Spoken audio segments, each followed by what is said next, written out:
Here's Johnny. What is up, YouTube? Good morning and welcome back to the My Crypto Journey live stream here for Coffee and Crypto on a wonderful, what is today? It's Wednesday day. Ooh, forgetting the days of the week, baby. Do me a favor, celebrate hump day by humping that like button one time. Let's go, baby. Smash that like button, push us up in the old algorithm. And of course, my format's going to be a tad bit different. The first 5 minutes, I'm going to just talk a little bit and then chat with the chat, because the chat is chatty, but not that chatty this morning.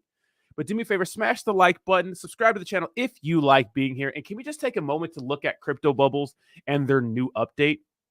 That's pretty sweet. I like the Santa hats. I like the Christmas presents. And it's 4 days away from Christmas. And you better believe we will be working on Christmas, baby. So if you guys want to come hang out, if you guys are a little degenerates, little misfits, and you guys want to come hang out, you guys ain't got nothing to do, hang out with your boy. We'll have a good time. I will keep you company on Christmas Day. It's so good to see you guys all in there. And remember to check out my sponsor for the month. Shout out to Volt Inu, doing a lot of big things in the space, sponsoring your boy through a bear market. They continue to grow 1 year in the cryptocurrency market, which is absolutely insane. 100 exchanges, huge milestone for them. Check them out. Links to everything is in the description down below. Of course, we'll have more streams later down the road. And on Friday, Jake and I will be having a Voltage stream with Gilbert Burns, a UFC fighter, on Friday. So it'll be over on Jake's channel. Make sure to check that out. It's going to be a good time. And today we have some interesting topics. Of course, the Shiba Inu topic. I know a lot of people are butthurt about SHIB, guys. I'll explain. We have Elon Musk, him stepping down officially, resigning from the CEO as Twitter. We'll talk about Sam Bankman-Fried, an update for that, a few other things, and then we'll have a little movie night near the end of the stream where we talk about and watch the whole Coffeezilla and Logan Paul situation, because that is a mind fuck. If you guys have not seen that, we'll watch it together. We'll have a good time. It's going to be quite a lengthy stream today. Let's get it. What is up, Mizzy Met? How you doing, baby? What's up, No Fame? What's up, Lawrence? How you doing, baby? Javi. What's up, Joseph? What's up, Jay Linda? What's up, Roger? What's up, baby? What's up, Bracket Club? Roger, been missing you, man. What's up, Sacco Hunt? Speak to my manager. I was about to say hi to myself right here because I could see me in there. What's up, Jason? What's up, Eric? What's up, babbies? How y'all doing? Kay says, what's up, Kay? How y'all doing? Yeah, I mean, they're SHIB guys, though. Austin Hilton and Zach Humphreys are SHIB guys, right? So they're going to keep shilling it, right? What's up, Jayhawk? How you doing, baby? Big day for Wagme yesterday. Big day for Wagme yesterday. I know Jayhawk wants me to mint some comics. What's up, Gabe? How you doing? What's up, Arlake? Edgar? Jayhawk? I don't have any of my social media notifications on. And yesterday, I decided to take the night off. Although I did post some stuff. But I decided to take the night off. So spend some time with my extended family. If you guys are not following me on Instagram, follow me on Instagram. Links to my Instagram is in the description down below. You'll see my extended Mexican family. Surprised a lot of people. And follow me on Twitter. Links to my Twitter is in the description down below. A lot of good times there. What's up, Stable? How you doing? What's up, Edgar? How you doing, baby? What's up? We got the whole squadron here. Let's go, baby. Smash that like button before we get started. You guys like this update? It's nice, right? Man, we've been getting spoiled with weather here in Southern California. The last couple of days have been so sunny, and I'm loving it. Like, I'm loving it, man.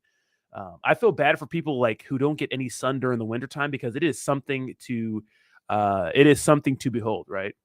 I appreciate that, Kay. I'm going to make the Mohawk look sick for a festival, so it's going to be sick. Jayhawk says, oh, so Jake gets canned on Twitter, so you quit? What are you talking about?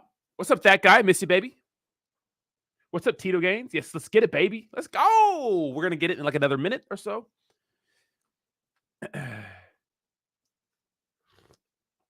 Eddie T. Jayhawk says, I was here before him.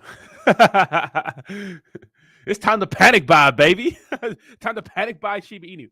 Here's the thing about Shiba Inu. We're going to get into SHIB right off the bat at 5 minutes. The thing about SHIB, we'll start about that in a little bit, but I'll get into it more. But look, I don't worship a community, so I can say whatever the fuck I want to say. You know, I don't sit here and that's the beauty of not coddling or cupping the balls of any community. I mean, the thing is, you don't build a community around one project, and if that project goes somewhere, I mean, the views are insane. But I don't know. I don't because if something bad happens, it's like you gotta say mean things sometimes, you know. Chris E says, yep, cloudy all day. Feels like a cycle of no daylight here. I can't do that. So when I went to Portland, I remember that it was just it was gray and gloomy for the first 6 or for 7 months straight. It's bad. All right, let's get into it. So let's talk about Shiba Inu. So of course we know the other day, and people are saying I'm overreacting. I don't think I'm overreacting. Okay, so the other day we watched Shiba Inu put a timer pretty much, right? A timer pretty much for a new website update. So they had a huge countdown. A lot of people thought it was something else. A lot of people were fired up for Shibarium or pretty much all the things that Shiba Inu has been promising, and they got a new website. Now, I'm not saying that the new website wasn't necessary. I'm not saying it's not clean, because it is clean. Look at this thing. It's clean. But you don't need a countdown for a website. You know what you do? All you do is say, hey, we're upgrading our website, so you won't be able to access it for a day and a half. So how about you utilize your Twitter like you never do, Shiba Inu? They don't. They're not active. You know, how about you post often, maybe every day, once a day. Good morning, family. How's everybody doing? How was your weekend? I don't know, the things that other cryptocurrency projects do, right? And then tell everybody, hey, we're going to be upgrading our website. You know, it'll be down for a day and a half. That's it. You know, that's how you avoid disappointment. You know what happens? You know what you do when you have a scammy vibe? You know what you do when you want to pump the price of something? You put out a countdown implying that it could be something monumental and let people buy a bunch of green candles. Because I don't know who works. I don't know who everyone's freaking most people are anonymous on this team. There are some people that are not, right? Most people are anonymous. Well, not most people, but the main people that founded SHIB and those sorts of things are anonymous, right? We don't know who Satoshi is and Ryoshi. Like, it's all a mystery, right? I don't know what's going on behind the scenes. You know, when you post things like that and when you promise things all year and they don't come out, and you have this huge countdown at the end of the year when people are like, okay, they're going to get it done this year, that pumps the price, and then it gives people the opportunity to dump, right? So it's like when you do those sorts of things, it just seems a little shady, right? And here's the thing. Shiba Inu was the first to do all of this. Every other project out there, like, copied Shiba Inu. Shiba Inu is the Inu. You could say Shiba Inu copied Dogecoin, but in my opinion, I think Shiba Inu, especially in our space, was way more important than Dogecoin, just because it's an ERC20 token, which started the wave of other ERC20 tokens with the Inus, right? With the anime characters, with the cute dogs, right? And this is the one, in my opinion, this is the one that really got the meme coin revolution going. Shiba Inu and SafeMoon, right? SafeMoon, of course, a BNB cryptocurrency. Coffeezilla dunked on them quite a bit. But Shiba Inu was the first, and every other project copies them. And what I see from every other project is they make a swap, and they make, whether it's they want to be centralized exchange or a decentralized exchange, they do that, right? They put a bunch of tokens in their ecosystem, right? They want to create their own blockchain. They do a play to earn game. They do something in the metaverse, right? This is like a common thing that we see a lot of cryptocurrency projects doing. It's a cookie cutter thing. But with that being said, if you look at the top 10 to 20 to 50 cryptocurrency projects on CoinMarketCap, well, they all kind of do the same thing in a different way. A layer one, a blockchain, a layer one, right? A layer two, right? Something like that. Just a store of value like Dogecoin or Bitcoin, a stable coin, a centralized exchange, a decentralized exchange. Like, they're all the same thing, but with a different project. So you see that with all these meme coin projects that are coming after Shiba Inu, right? Everyone's doing the exact same thing as SHIB. Staking, NFTs, you know what I mean? Like APY on your staked cryptocurrency, their own, blockchain. Like I said, metaverses, play to earn. It's a tale as old as time, What's up, Boomer F and Suit? How you doing? What's up, Cobra? What's up, EA Risk? What's up, M Henry? So I don't want to dunk on them, but all the things that we knock other cryptocurrency products for, what they do, it's just like, it just seems a little weird, right?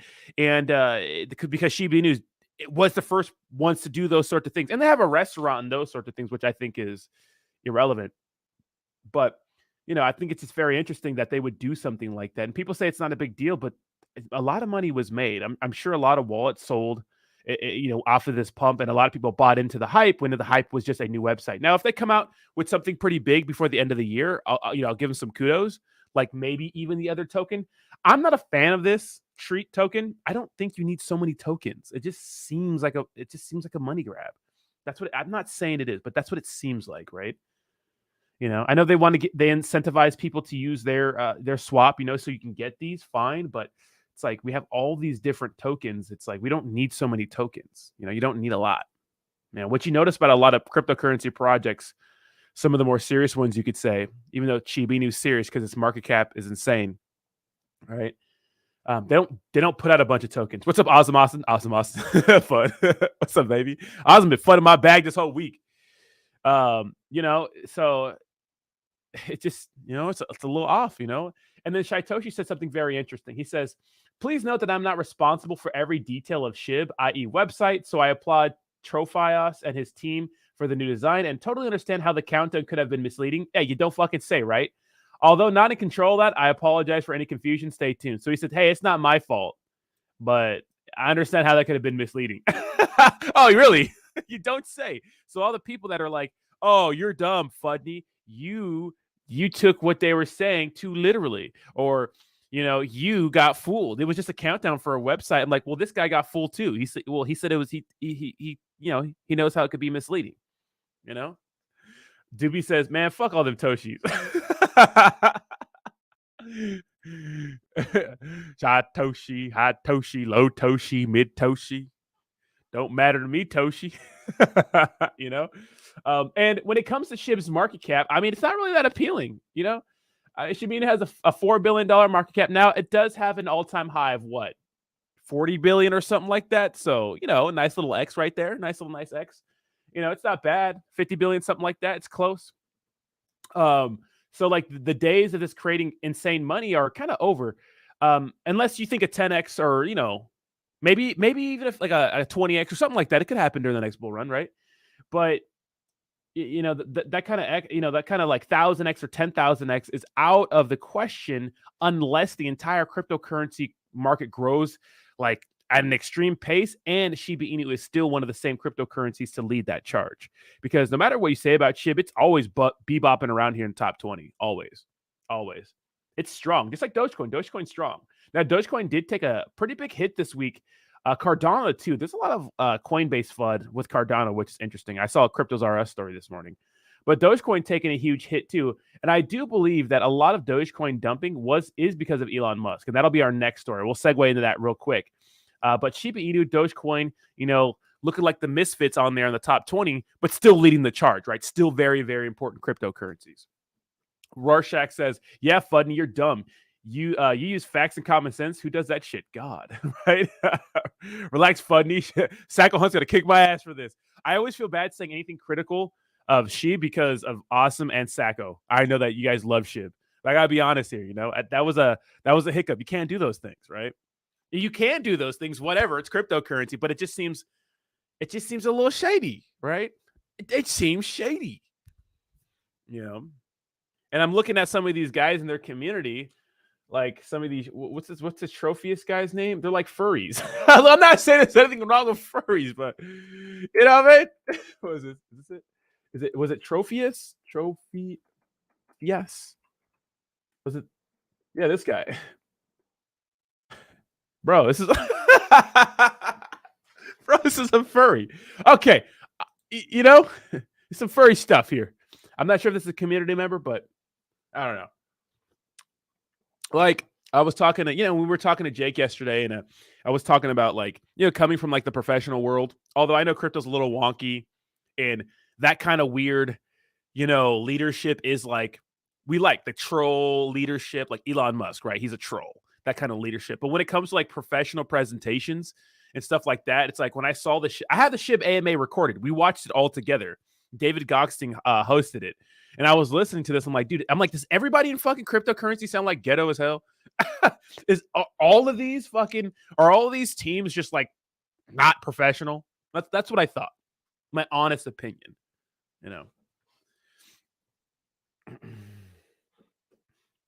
This is the one project that isn't shady. I put the blinders up and joined the cult part. Hey, man, you got to do what you got to do, bro. I am not knocking the hustle.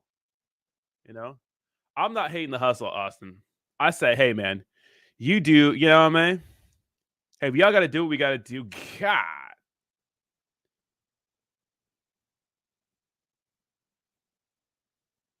Damn. We will address this situation. Cycle Volcan and rug like BTFA. Then I'm gonna say, what happened? I love you, and you know what? I love the roasts. You know what happened? Yeah, Uniswap and our partners with MoonPay. You're gonna be able. So yeah. You could always use your credit card on Uniswap, right? They didn't offer MoonPay. I think like yeah, we'll get to that in a little bit. But yeah, some of these you know, you don't even need like centralized exchanges. For a while now, for MetaMask, you could just use your credit card or debit card. You don't have to do much, you know, you could just use it. Oh man. It's pretty sweet. You don't have to use you don't have to use a centralized exchange, link your bank, just use a credit card, debit card. I think there's a big limit though, but for the vast majority of people, it's not going to be too bad, the limits.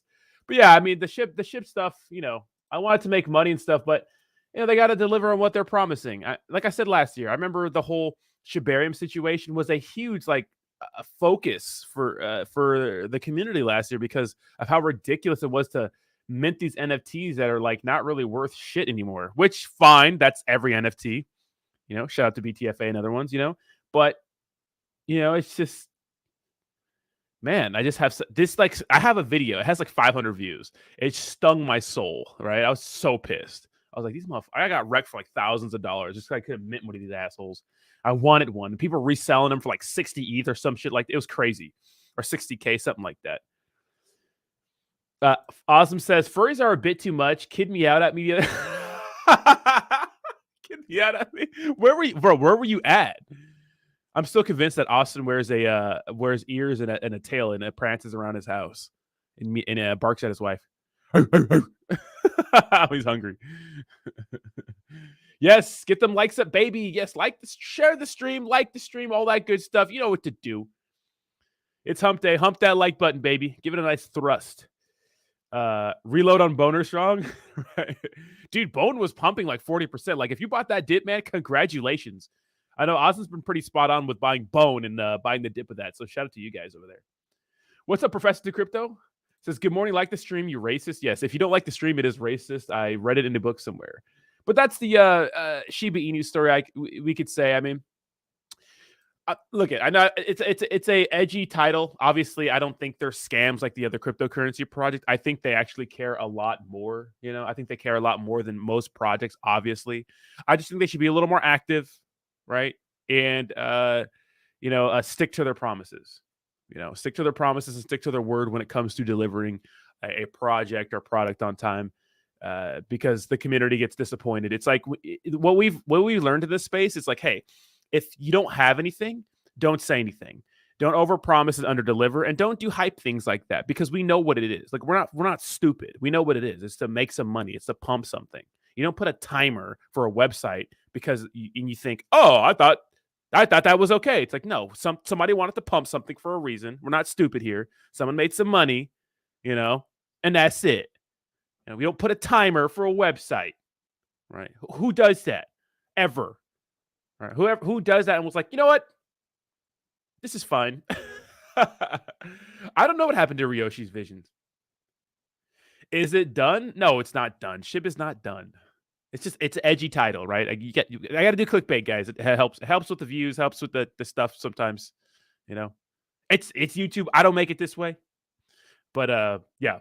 What do I think SHIB will be in 2025? Well, if they stick to all their promises, they're going to be all right. So here's what I think of SHIB could be like in 10, 20 years. I think of Shiba Inu, I'm like, well, it could be like this big ecosystem on its own. Like if cryptocurrency continues to grow, which we all think it will, and Shiba Inu continues to be a household name in crypto, it could be this sick like crypto hub, like SHIBverse or something crazy where they have like all this different use cases and all these different things that they're doing, and they have all these different holders. Because keep in mind, Crypto.com, still about 18% of people that hold cryptocurrency, 18% of the cryptocurrency held on Crypto.com is Shiba Inu. So it's popular, but it could have this huge ecosystem of different things and use cases and tools and those sorts of things.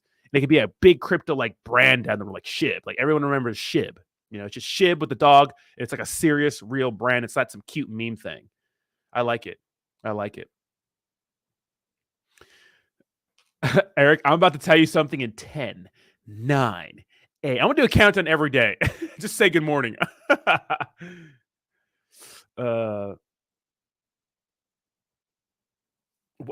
What, Awesome? Awesome said, you don't play at the, you don't got to hit up the camps to get those free needles. You just got to play at all the playgrounds, and you're guaranteed to get stuck. Yeah, dude, the hypodermic needle problem is terrible in the Pacific Northwest. Well, that's why I think of SHIB. SHIB's fine. Obviously, it's fine. They just can't be doing more pumpy-dumpy stuff like that because we're not stupid. We know it's to make some money. I don't know who's in on the team. I don't know who needed a quick buck, but someone made some money for some pumping some shit. Countdown for a while. Get out of here. We're not stupid. Okay, I was born at night, but not last night, okay? That's it. That's it. Born at night, but not last night, okay? And I'm still kind of salty, all right? I'm still kind of salty that I got kicked out of an AMA one time, right? I got kicked out of an AMA. I was pretty pissed. They said it was an accident, but I don't think so. Yeah, Heavy Life, whatever you can afford is fine. Look, I'm not an oracle. I don't know where Shiba Inu is going to be in a year from now. I don't know. Okay, so that's the Shiba Inu news. Okay, so of course we know Elon Musk is stepping down as the CEO of Twitter, but will run software and server teams, which is good to see him involved. Now, a lot of people think that him working with Twitter is taken away from Tesla, and I don't think so. I think Tesla's his bread and butter, and of course you have SpaceX and now Twitter, and whatever ventures he's into, I don't know, but people think that, hey, you need to focus on Tesla. Like a lot of people in the traditional stock market and the finance world, a lot of people are into Tesla because Tesla was really huge, especially during the pandemic. I think they had a stock split, right? And they just pumped like crazy. So Tesla did a lot during the lockdowns. And a lot of people grew from Tesla, like financial YouTubers especially, grew from Tesla. And a lot of people invested in Tesla, made a lot of money. And now I don't think people look at the entire market altogether and understand that everything is down. A lot of people are laying off employees. This is not a problem unique or specific to Tesla, right? But we did see that Elon Musk, two things, right? One, a few months ago, he sold out all of his Bitcoin, right? Or not all of it, but a lot of his Bitcoin, so they can make their balance sheet look nice for Tesla, right? We did see that recently he sold another big chunk of Tesla stock. He sold $3.6 billion worth of Tesla stocks. Now, this is kind of like equivalent of like a developer dumping their project, right? But obviously, Elon Musk is tried and true. He's been around forever. He's not some random undoxed developer that's selling tokens on his project, right? That's different. People always compare that to Elon Musk. Like, oh, this developer, Elon Musk sold a share, so why can't this developer sell all their shitcoins? It's like, that's not the same. It's the same, but it's not the same. You see what I mean there? It's not the same. Teslas are good products. I'm sure SpaceX makes great rockets. They're going to Mars, Twitter is way more fun than it's ever been, but they do need to work out some things. And a couple things are, one, right? The main thing, in my opinion, is this stupid ass rule that you can't link external websites, like especially Facebook and Instagram. Maybe some weird websites, like maybe Pornhub or something. Fine, right? Whatever, But if Riley Reid can give somebody a double gluck combo on my freaking feed, not that I'm following her, okay? Not that I'm following Riley Reid. And if you don't know who she is, go Google Riley Reid, come back, and let me know what you find. I'm a big fan of her work, but it's been a few years. She's great. I think she's a great actress. Anyways, first of all, sidebar here. Remember when Shiba Inu decided to use Riley Reid as to promote their cryptocurrency project? What a bonehead asinine move. Look, I'm a fan of her work, okay? Big fan. Let's just, you know what I mean? Spent many days and nights studying and researching her. Anyways, yeah. That's what a done bonehead move. But yeah, Twitter has been absolutely more fun, a little more savage. People, the Twitter live spaces have been crazy, especially around the Sam Bankman-Fried story or anything really. The Twitter files are absolutely hilarious. It's like, yeah, we know that was happening, like, obviously, right? Of course, and I think it's good that a lot of it was brought to light. But they need to work out some things, like the verification process is ass, right? Is ass. Those sorts of things are just completely ass. Like they need to fix it because okay. So a lot of people say, oh, well, you're paying for the verification system now. Like it's not fair, or it's not that fair, but it's not special. I don't know if you guys know, right? But before you could pay someone 10 grand, usually run to 5 to 10 grand for some guy to verify you. There's a process. You can game the system. You usually pay to play. That's how you got verified before, or you were some person who actually was deserving to be verified before, because people would literally come up to me all the time. And I know a ton of other people who've paid for their verification. Fine. You got to pay to play, and it helps. It helps, right? But now it's cheaper. Everyone can afford it, but it's a pain in the ass because I don't know who the hell's verified anymore. Like, I just don't know. And before, it was like a surefire way to know, okay, this person's legit. Or at least they paid 10 grand to get that verification check, right? But they need to figure that out, because lately everybody having a blue check mark is really just fucking me up. It's just I don't even have one, and I pay for it. I don't know how to get one. I don't care. But now what they are doing, which I do like, is they're making, you can see businesses, they have a yellow or gold check mark, and their profile picture square. And I think that's cool. They should find way more ways to make them all unique. But yeah, Twitter's absolutely a shit fire storm, but like really fun and entertaining at the same time. Like, some advertisers left because they don't like Elon, but some came back, which is absolutely hilarious. But yeah. Yes, awesome is shadow banned. Why are you shadow banned? I'm not shadow banned, and we do the same. We post the same things. I know, Joseph. Riley Reid is married, dude. Imagine being Riley Reid's husband and like what? I mean, I don't want to shame people for what they've done, but like when you're walking in a mall, why is she? Everybody's just staring at her like, why does she look familiar? That's a lot. It's a lot for me. I couldn't do it. Props to that, man, because she's hot. Riley Reid is a hot, beautiful woman, but just hundreds of video getting plowed online. It's just probably not the good, that's not the good look. That's not the best look, but whatever. People do their thing. I've never checked if I'm shadow banned, but someone did the thing for me. I forgot who did it, but someone did the thing for me. I guess there's like a little website you could plug your Twitter thing to. And you could tell if you're shadow banned, and I'm not. But I know Austin was, and Jake Gagan was. And Jake Gagan's actually freaking locked out of his Twitter account. So that's most unfortunate.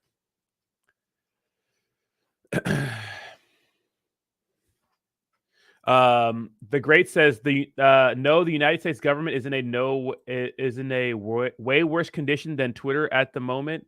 Yeah, I mean, yeah, a lot of people are losing trust in the government, and I know that that's always been the case, but I wonder if it's more prevalent these days with the availability of information like at our fingertips at all hours of the day. You guys got to keep in mind that there's a lot of places in the world like that don't have the kind of information or the freedom of information that we do, and it's kind of hard to believe what we see online. But when you look at other countries that are a little more like, I don't know, dictator-esque vibes, when you look at Russia or something like that, or North Korea or China, a lot of their internet's centralized, and you really can't say the things you want to say about the government without a bunch of men dressed in black busting your door and snatching you up and throwing your ass in a freaking, freaking labor camp. Like, it's real serious business over there. And the fact that we have so much free information here, it's like a lot of people are starting to not trust our government. Like, the Hunter Biden laptop situation. Because here's the thing. It's not as clear cut as people think it is, right? And Elon Musk is exposing all this. It's like, well, on one hand, you have a guy who is naked. It's like, why would you? It's like, okay, yeah, he's the president's son, but he's butt naked. So you're not going to put nude men on freaking, I mean, unless you're Ozzy Austin and you like that stuff, but you're not going to put nude men on Twitter. Like, obviously that goes against terms of service. So they have to censor that content, because in a lot of those videos, Hunter Biden was naked, right? But you can't pretend like it's not real and Russian disinformation. Like, we could say that it's real, but we're not going to put it on our platform because it's a naked man living his own private life. But you can't say it's not real or misinformation because it's not some Russian misinformation, but he's also naked. So it's not clear cut, right? What's up, Jong Lee? What's up, baby? I covered that at the 5-minute mark, Jong Lee, if you want to go back. But no, SHIB's fine. SHIB's fine. But they need some help. Anyways, yeah, in the gulag, right? Yeah, it's crazy. Is she wifey material? Absolutely not. Yeah, I mean, it's like, I get it. why his stuff was censored, but at the same time, you can't call it Russian disinformation. You have to acknowledge that it's real, but we're not going to show because it shows a naked man with hookers and, you know, drugs and stuff like that, which makes sense, right? Why would you show that? You know what I mean? Why would you show that? It's like, why would you? Yeah, exactly, Dondo. Why do you want to see his ween dog?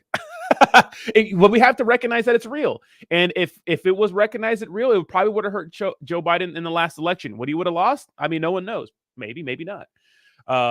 But that's something that shouldn't have been said, that it wasn't real, right? It should have been blurred out and stuff like that. Because look at Riley Reid and other people on the internet. You can have porn on the internet. I can say porn, right? You can have porn on Twitter. Porn stars have Twitters. It's just sensitive. You have to change your. Not that I know. Don't ask me how I know, but they do. All right, a lot. You know, so you can do those sorts of things. What's up, Brad? How you doing, baby?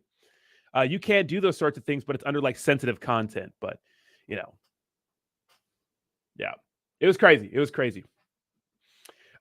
Richard says when Rodney watches Riley Reid, he goes Super Saiyan before his life. I say, yep. This is a Super Saiyan 2, baby. Dude, I'm fucking in the zone when it comes to training and fighting. I'm like on such a good wave of like feeling good and wanting to just train more and become a better fighter. Just be better. I just want to, and I'm like 30. I don't even want to compete. I'm 32. I don't want to compete. You know what I mean? But I just want to be a better fighter. I don't know, just for fun, you know? Fuck around and find out at a Target store. You know what I mean? Just kidding. I actually might take a fight. So I'll keep you guys posted on that within the next year. We'll see what happens. Anyways, yeah, but you know, Elon Musk, you know, I wouldn't say his acquisition of Twitter has been the cleanest, but I can say it's been highly entertaining. And has he been hitting everything on the head, hitting the nail on the head on everything? Absolutely not. There's some targets that he's missed, right? Some stuff that doesn't make sense, in my opinion. Like there's still a bot problem. I guess they're going to get rid of the bot problem. I don't know. Are you guys losing?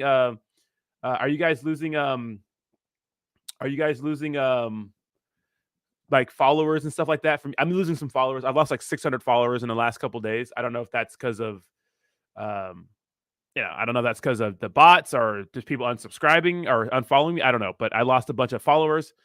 So I don't know. Some people are losing them. Some people are not. I saw like thousands leaving some of the big accounts, but I don't know. Russ doesn't want to see me in the octagon.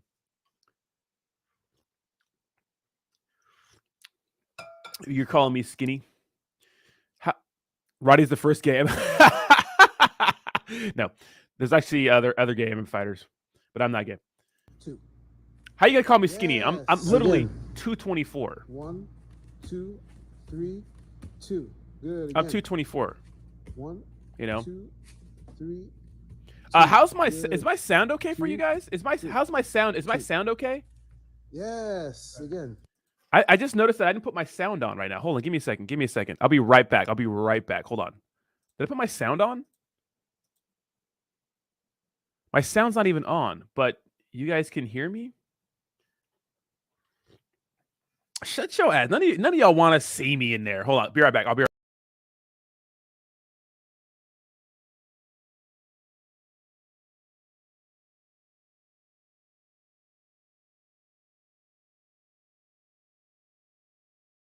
Okay, sound is fine. I don't know what's going on. That's crazy.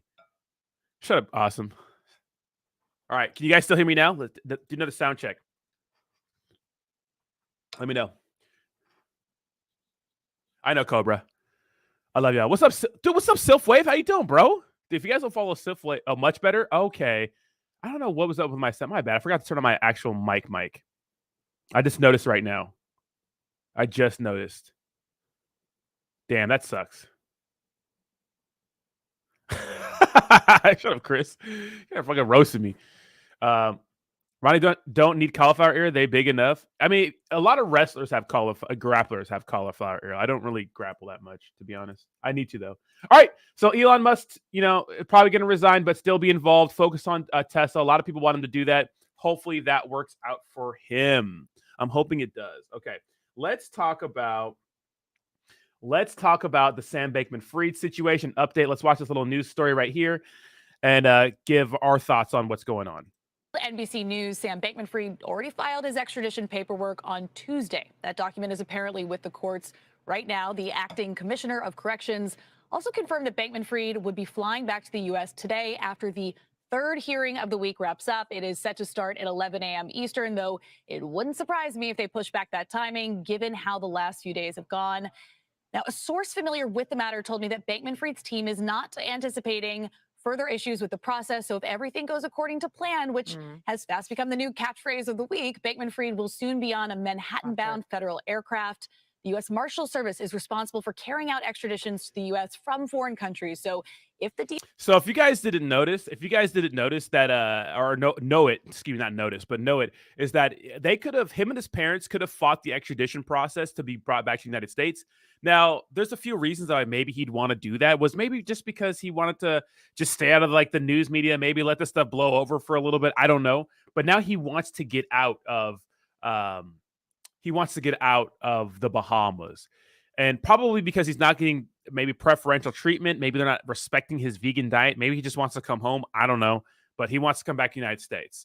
So maybe the Bahamian jail is not cutting it for him. But DOJ has the marshals and a plane ready, Bankman-Fried could leave immediately after the hearing. But frankly, Contessa, I said it yesterday, I'll say it again today, I am not convinced that extradition is happening until I literally see video of Bankman-Fried on a tarmac in New York. Because it seems like anything can happen. But if Bankman-Fried does actually get on a plane that is actually going to Manhattan, what is anticipated to be the process on U.S. soil? So once Bankman-Fried is on the ground in the U.S., there are a few different ways this could go. Ordinarily, he would be taken to a detention center for processing before heading to a hearing. But if plans were made in advance with the magistrate, a former senior government trial lawyer tells me that the court could actually allow a hearing before processing. Now, in that case, Bankman-Fried would head from the plane directly to a Manhattan federal court. That would certainly help to expedite the process. Regardless, this first hearing will be called an initial appearance, and it happens in front of a federal magistrate judge. It will also serve as an arraignment. Now, I don't know if you guys know, first of all, that boy looked dusty as hell, bro. Yeah, she's fine as hell, isn't she? I don't know if you guys know, but like, yeah, other countries don't have like the good stuff we have. You know what I mean? Like, I don't know. I'm sure a lot of you guys been to like different, like third world countries and stuff like that. And he's definitely not getting the treatment over there. And yeah, security is probably terrible over there. Like someone would probably take a bribe or something like that. Now, I'm not saying that Hillary Clinton is going to dress up like a freaking a security guard and murk his ass because he knows some shit. But I don't know. That's been the running joke, is that Sam Bankman-Fried knows a lot about some insiders, right? When it comes to Democrats and stuff, like he donated to certain people, and he could probably tell in a lot of, really influential people, which would be very, very bad for those people.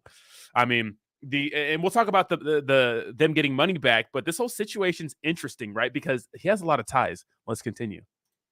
Which is a formal hearing post-indictment. He'll be read his rights and will be informed of the maximum possible sentence. He'll very likely plead not guilty to those 8 criminal charges against him. That's also when we'd get some clarity on probably the biggest question that a lot of people have, which is whether Bankman-Fried will be granted bail or remanded to the Metropolitan Detention Center in Brooklyn, the former home of Jeffrey Epstein and R. Kelly. The judge will review the pretrial services report and the recommendation of both sides to make a determination regarding bond.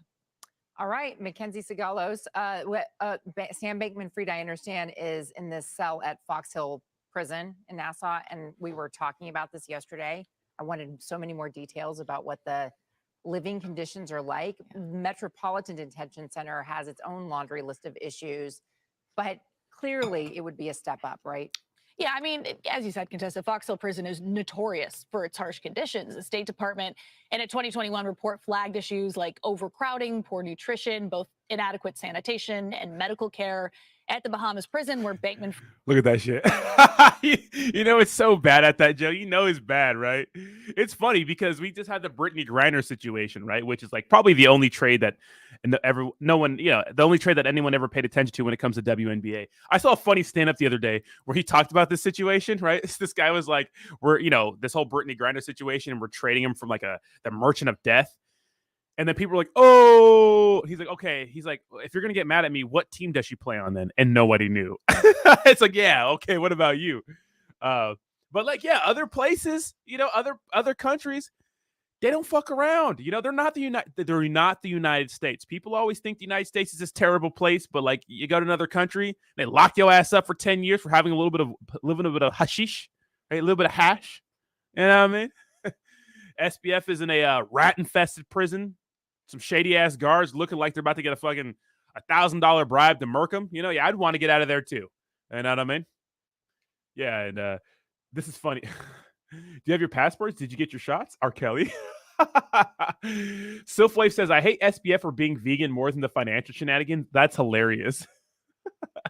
Worst trade. Yeah, the merchant of death.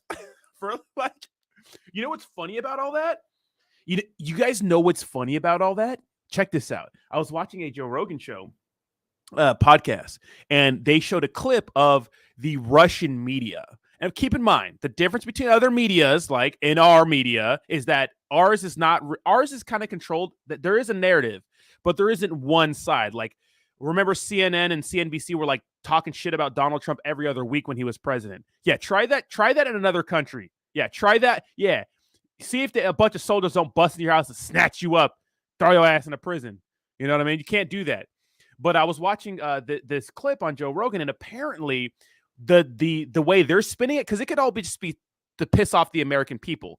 The way they're spinning it is, we gave the Americans a choice. We said Brittany Griner or that Marine. Remember, because there was a Marine that people wanted to get back instead of Brittany for the Merchant of Death. The Russian news media was saying, no, we gave them a choice. It was between Brittany or the Marine. So they're saying that the U.S. government chose Brittany over the Marine. And then they said, oh, here's the problem.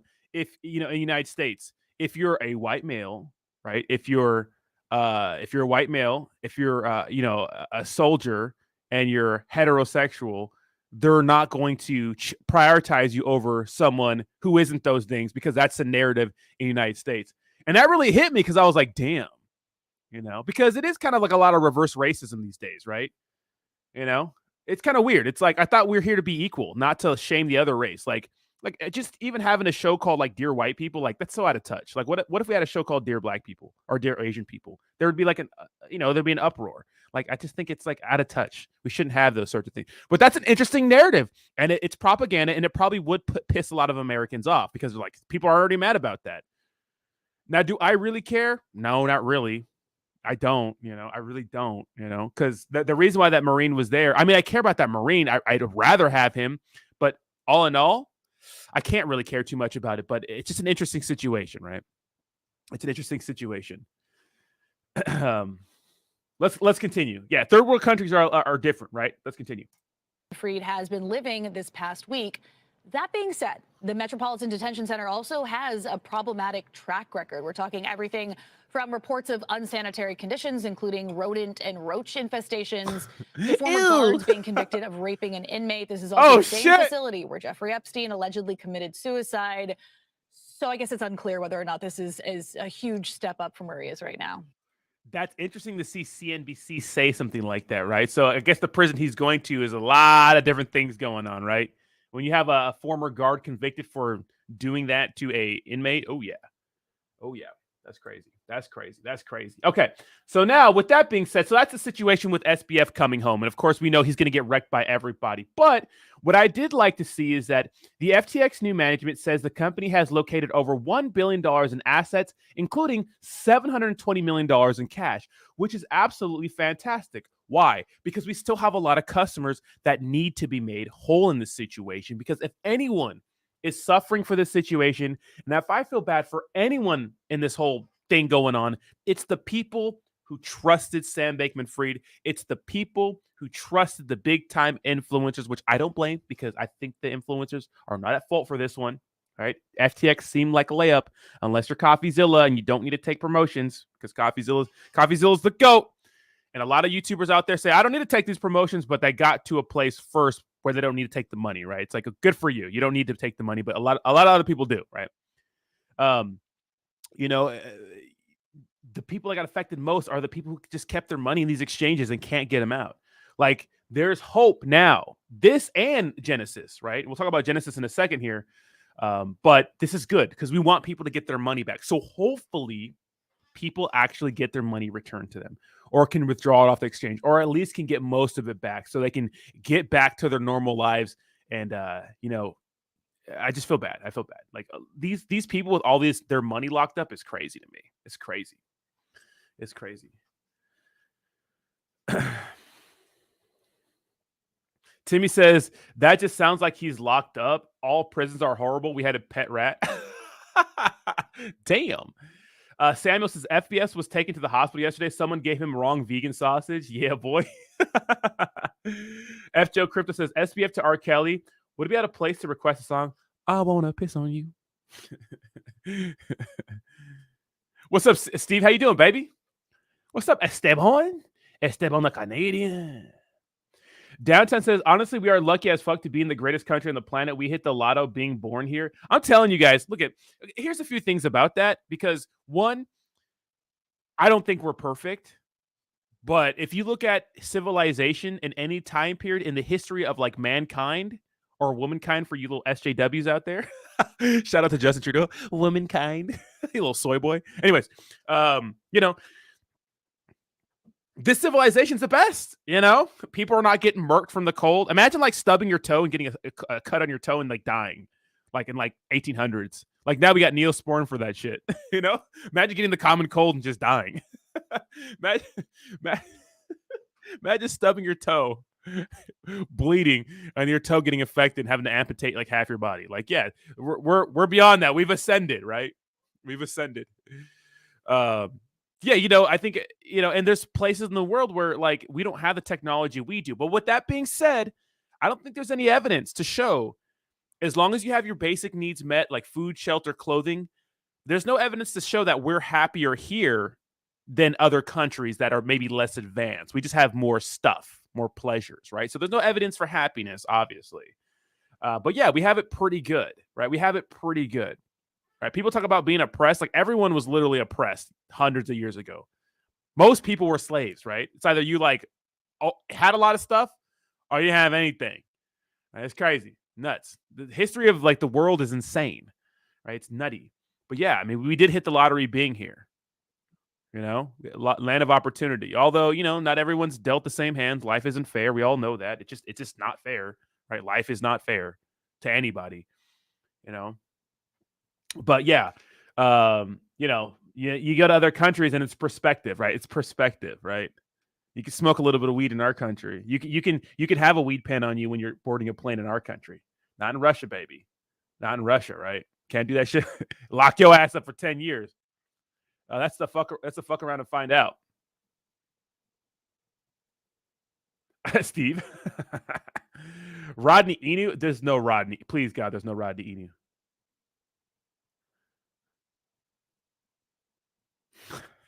Downtown podcast. What's up, Bree? How you doing, baby? Fortune favors the brave. Yay. Yeah. We got Neosporin for that. Da-da-na-na. Neo. Da-na-na-na-na. Sporin. Who knows what that's from? Who could guess that movie? DJ says Americans are the most depressed people in the world. People around the world that don't have much live a lot more gratitude each day. Yeah, it depends. It's perspective, right? It's perspective.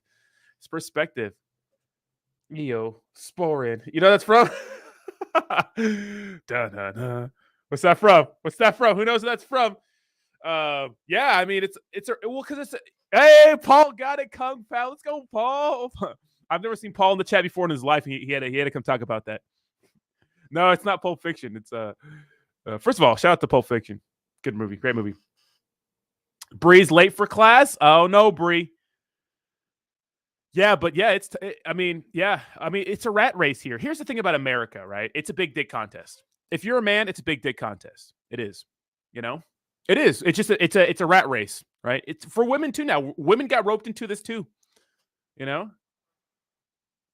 Dude, if Ivanka Trump's new tapes get released, I'm on it, baby. I'm gonna have the same energy. Release those tapes. I'm protesting. I'm gonna go outside the White House.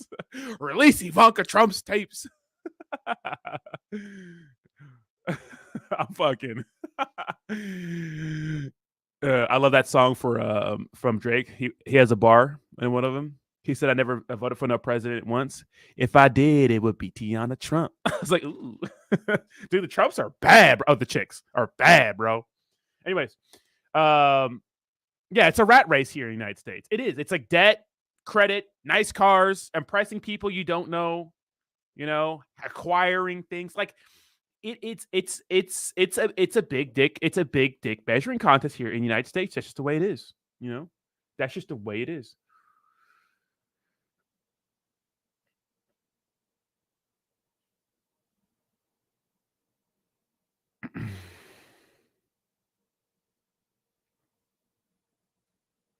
I'm a winner if that's what we're going by. What do you mean? Timmy, big dick contest. Yeah, I mean, it's nice having a huge hog, but you got to be able to have some game to show it, right? But yeah, exactly. We have it good. Yeah, exactly. Look, I used to party in Tijuana all the time, and you realize how good we have it, right? You good to have it. It's crazy. It's crazy.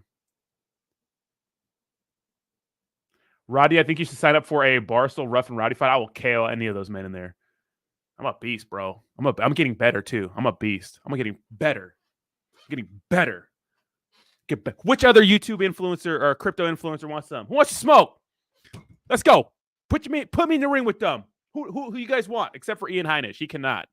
Any of the UFC guys who are crypto guys, they don't fucking count. Just other people. Yeah. So the FTX situation's a little interesting. I just hope they get the money back for the people who are affected. That's the most important, right? Most important part, right? Vitalik has the ultimate hog. No one has a bigger hog than Vitalik. Rodney challenge? No, they maybe not Logan, but Jake Paul kicked my ass. Jake in boxing, maybe in MMA too. I don't know. He's younger, probably stronger, more explosive. I don't know, but I would be down to fight 100%. Jayhawk, you do not want to see me, bro. Cobra. Oh, Roddy, you big strong man, you. Yeah, beat up Jake.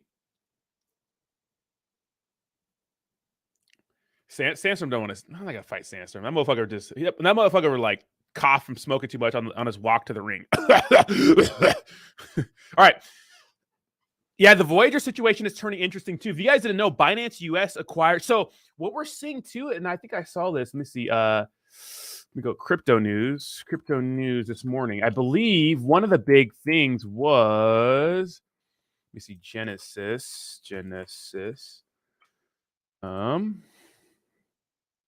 Yeah, so Genesis DCG. God damn. Somebody clip that. Somebody please God clip that. DCG creditor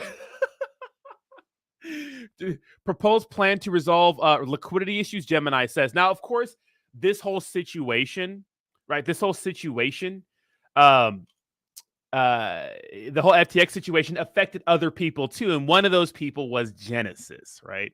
Hopefully they can make their people whole, right? Because this is Gemini, the founders of Gemini. But I think that Genesis, right, was with their lending part or something like that of their exchange. And I have buddies who lost a lot of money in this. So it'd be good to make them whole. Everyone who got wrecked by these cryptocurrency exchanges, it'd be nice to make them whole, right? Imagine if I was having a stroke here.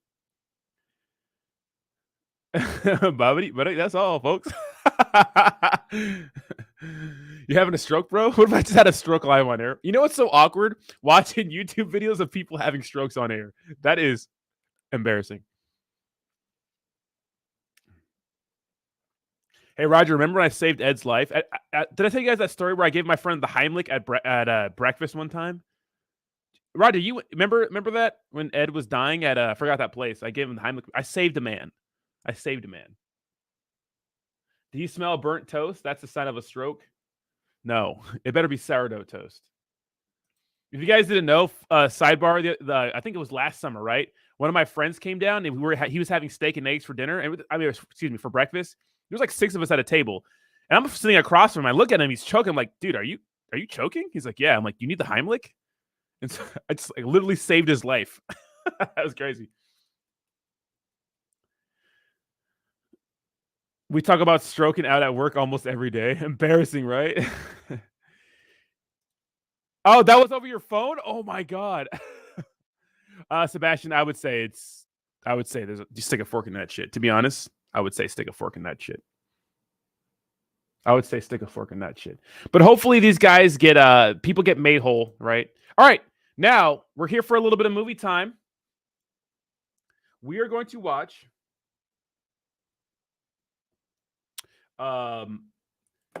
Okay, it's gonna be a long movie time, but guys, we have to watch. This shit is nutty. This shit is nutty.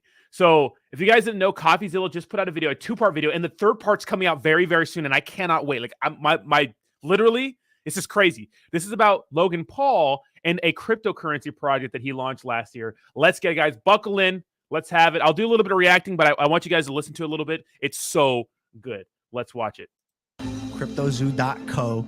I am so excited about this project. It's so fun. It's a really fun game that makes you money. A fun game that earns you money. How much did you guys make from CryptoZoo? I lost around $50,000 in CryptoZoo. I lost $40,000. I lost around $15,000. I lost $25,000. $120,000. Fuck! $1,000 Australian, which is $500,000 in CryptoZoo. Shut up! No, you haven't. Yeah, 500K. Oh, no. Today, we're investigating Logan Paul's CryptoZoo, a blockchain game that made millions but never worked. Some of you guys think you know the story, but it goes so much deeper. I've uncovered sociopaths, billionaires, fake orphans. Did I mention fake orphans? And of course, at the center of it, we have Logan Paul himself, who has abandoned this thing, leaving thousands of fake orphans in his wake. Wait a second. Thousands of victims in his wake. Now, you'll be hearing from some of those people because their stories are heartbreaking. This is the first in a 3-part series that's been a year in Hey, I gotta play this. I'm gonna take a shit, but I'm gonna jump in the chat.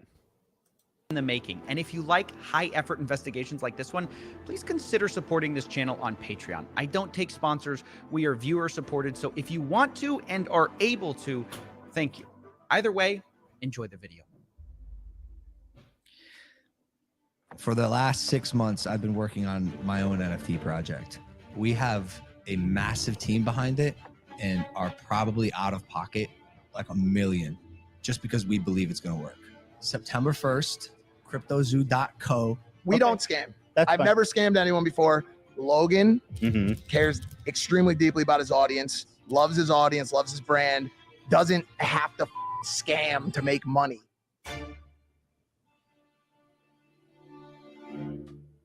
Welcome to part 1, the $1 million mystery that began this whole story.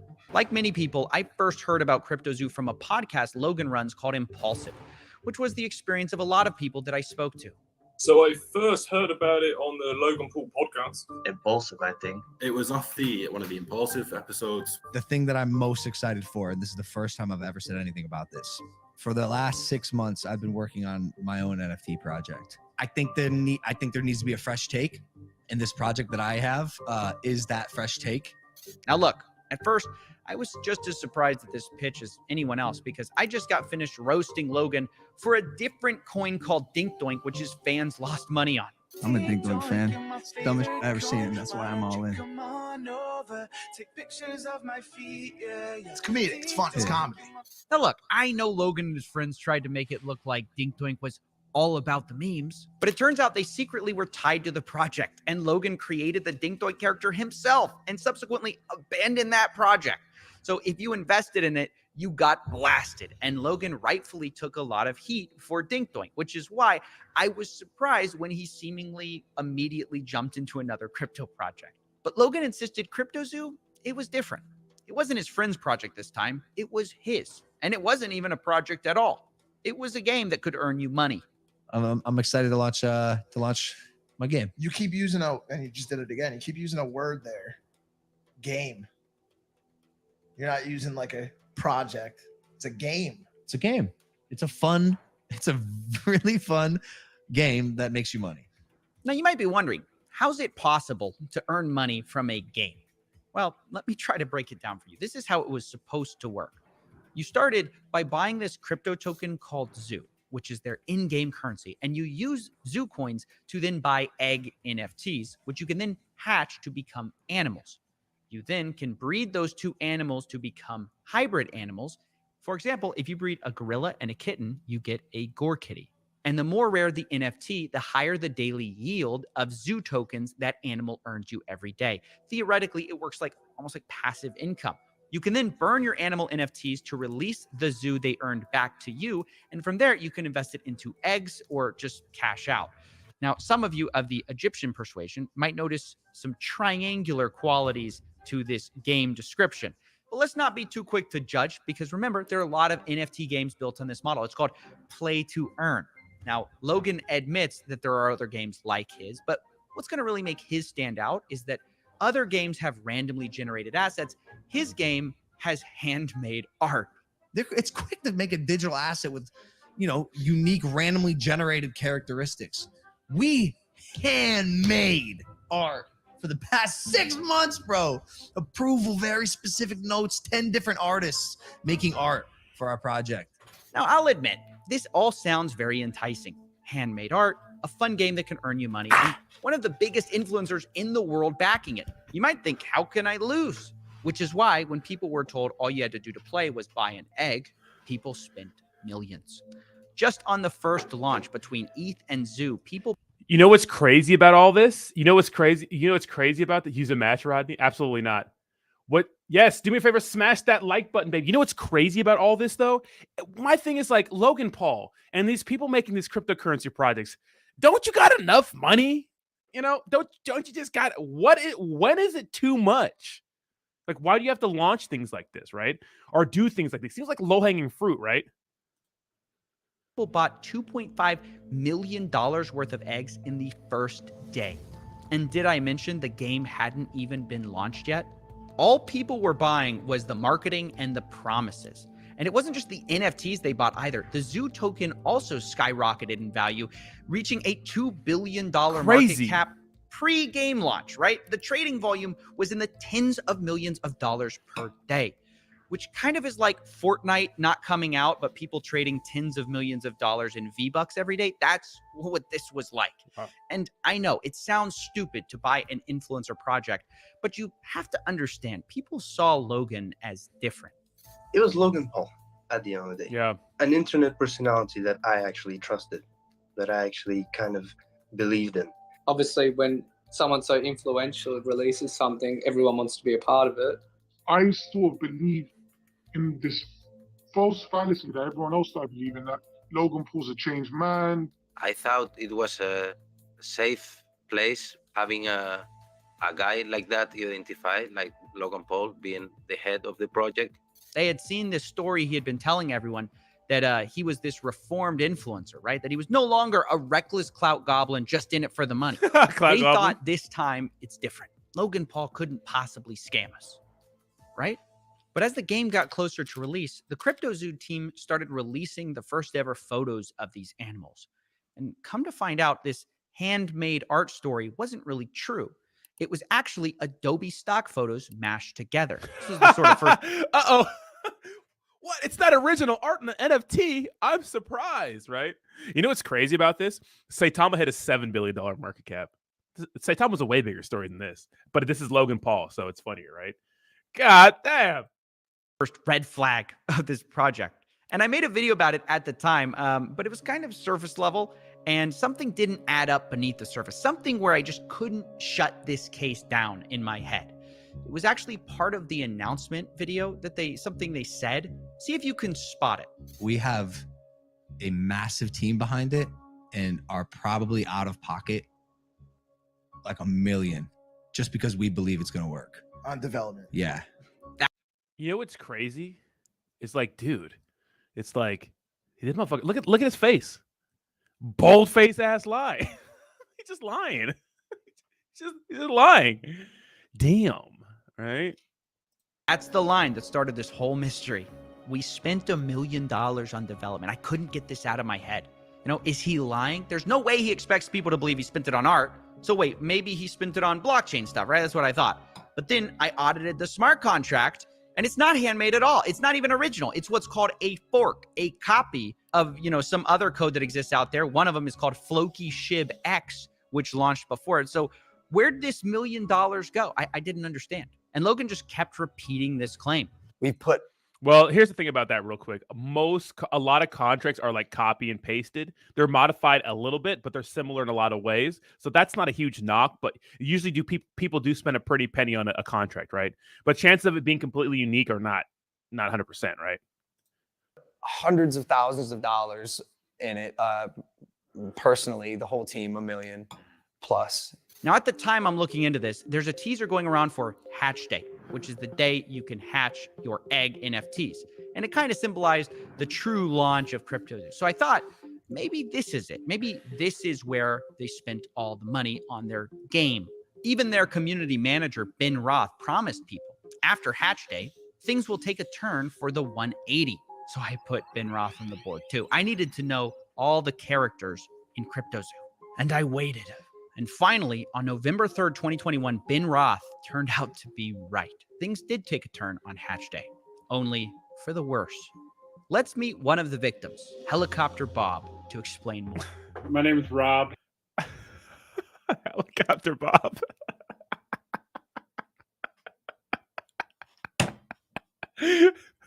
When I saw... It's got crazy eyes, man. All right, let's continue. All right, come on. We had to make it funny, okay? Helicopter Bob. Helicopter Bob. Oh, that doesn't even sound like a porn name. What does that sound? I don't know. Helicopter Bob lost just under $7,000 with CryptoZoo. Damn. And the first thing I asked Bob was about his animals. If he was making money. This is so sad. How much he made and if the passive yield worked. Oh, it never did from the beginning. It wasn't even written into the contract where it showed that you were actually yielding Zoo, but there was nothing that was actually, backing that up. There was no way to claim your yield. There never was. Wait. Play that again. Did you hear that? There was no way to claim your yield. There never was. Hold on. The core mechanic of CryptoZoo, that you can make money with these stupid animals, didn't even work on launch day. And still, to this day, a year later, still does not work, is what the investors are saying. Which this is just crazy. People spend... F. Joe says, these lawsuits are going to be hilarious, Judge. All right, now we have the testimony of Helicopter Bob. Millions of dollars on these eggs. But it even gets worse because I kept talking to people and I discovered something. Because remember I told you you could buy eggs with those Zoo coins? Well, apparently they also made it so you could buy them with Ethereum. And on the day of selling, about half of these purchases took place with Ethereum. Only it turns out for the people who spent ETH, not only did the yield part of it not work, did the NFTs not pay you, you also couldn't even hatch them. So I acquired a bunch of eggs and I actually want to play the game. I didn't acquire the eggs with the intent of keeping them. I actually wanted to hatch them and see what I got out of them and play in this ecosystem that's been advertised or whatever, right? And then I can't do anything. It's not showing up on the website when I connect my wallet, et cetera, et cetera. So I'm a little baffled. I'm like, I must be doing something wrong. So I open up a support ticket. With CryptoZoo, and Ben Roth is actually the person answering my support ticket. Oh yeah, no, it's down for the moment, but we're working on it. Damn. It's never been up. Wait, you can't even hatch? Damn. No, I'm telling you, it's just a picture. There's nothing I could do with it. You're kidding. You can't hatch? There's nothing I could do with it. You could ask any of those community guys. It's basically worth nothing whatsoever. Wow. So on launch day, basically nothing worked. And a year later, that's still true. Now, after this was discovered, the price of Zoo fell 63% in just 24 hours. And at this point, Logan Paul basically goes silent on CryptoZoo. No more podcast mentions. No more saying he handmade art. CryptoZoo already got fucking lying out boys, huh? Millions in investments, but Logan only speaks in the Discord twice over the next year to say, quote, sober, currently shaking my head, and yo.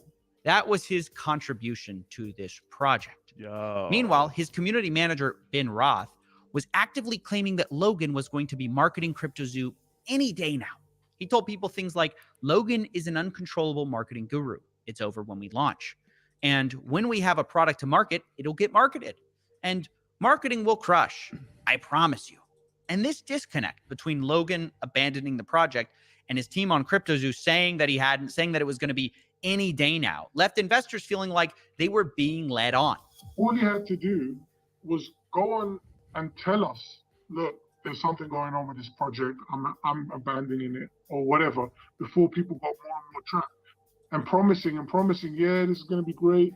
But when it came to actually doing anything, he just hid away from it. Have some decency to come out, talk to the people that invested initially, Been invested along the way on all of the fake and false promises, on all of. I mean, how close does this hit to home in our space? This is literally every week in our space, right? Or like at least a couple times a month, right? Doesn't it seem like that? Like this is like nothing different in our space. It's just a bigger influencer this time. It's Logan Paul, right? And of course, Logan Paul is involved in SafeMoon and those sorts of things. But The false hype, and be honest with people.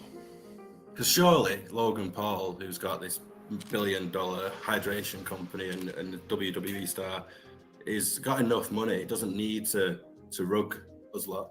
And it's because of these false promises about marketing that these poor investors believed in CryptoZoo so long. They sat and watched every Logan Paul episode trying to guess and decipher when this so-called marketing push would happen. And Logan and his team really fed into this with a lot of cryptic messages. Only a month after CryptoZoo's launch, actually, the hatch day, they started teasing this.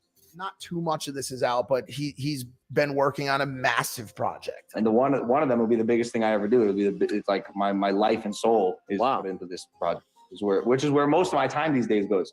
Wow, surely this secret project that Logan put his soul into is CryptoZoo, right? You know, the project he launched a month ago. Well, his fans certainly thought so. I'm like, holy cow, it makes so much sense. He's talking about CryptoZoo. Ben and the dudes are like putting smiley faces and egging the rest of the community. Like, this is it, guys. You know, this is what we've been working towards. I mean, this is it. This it's finally happening. Logan's going to market the project. And they kept saying that. Logan's going to market the project and it's going to change everything. So now imagine their surprise when another clip surfaces of Logan finally admitting this secret project isn't CryptoZoo at all.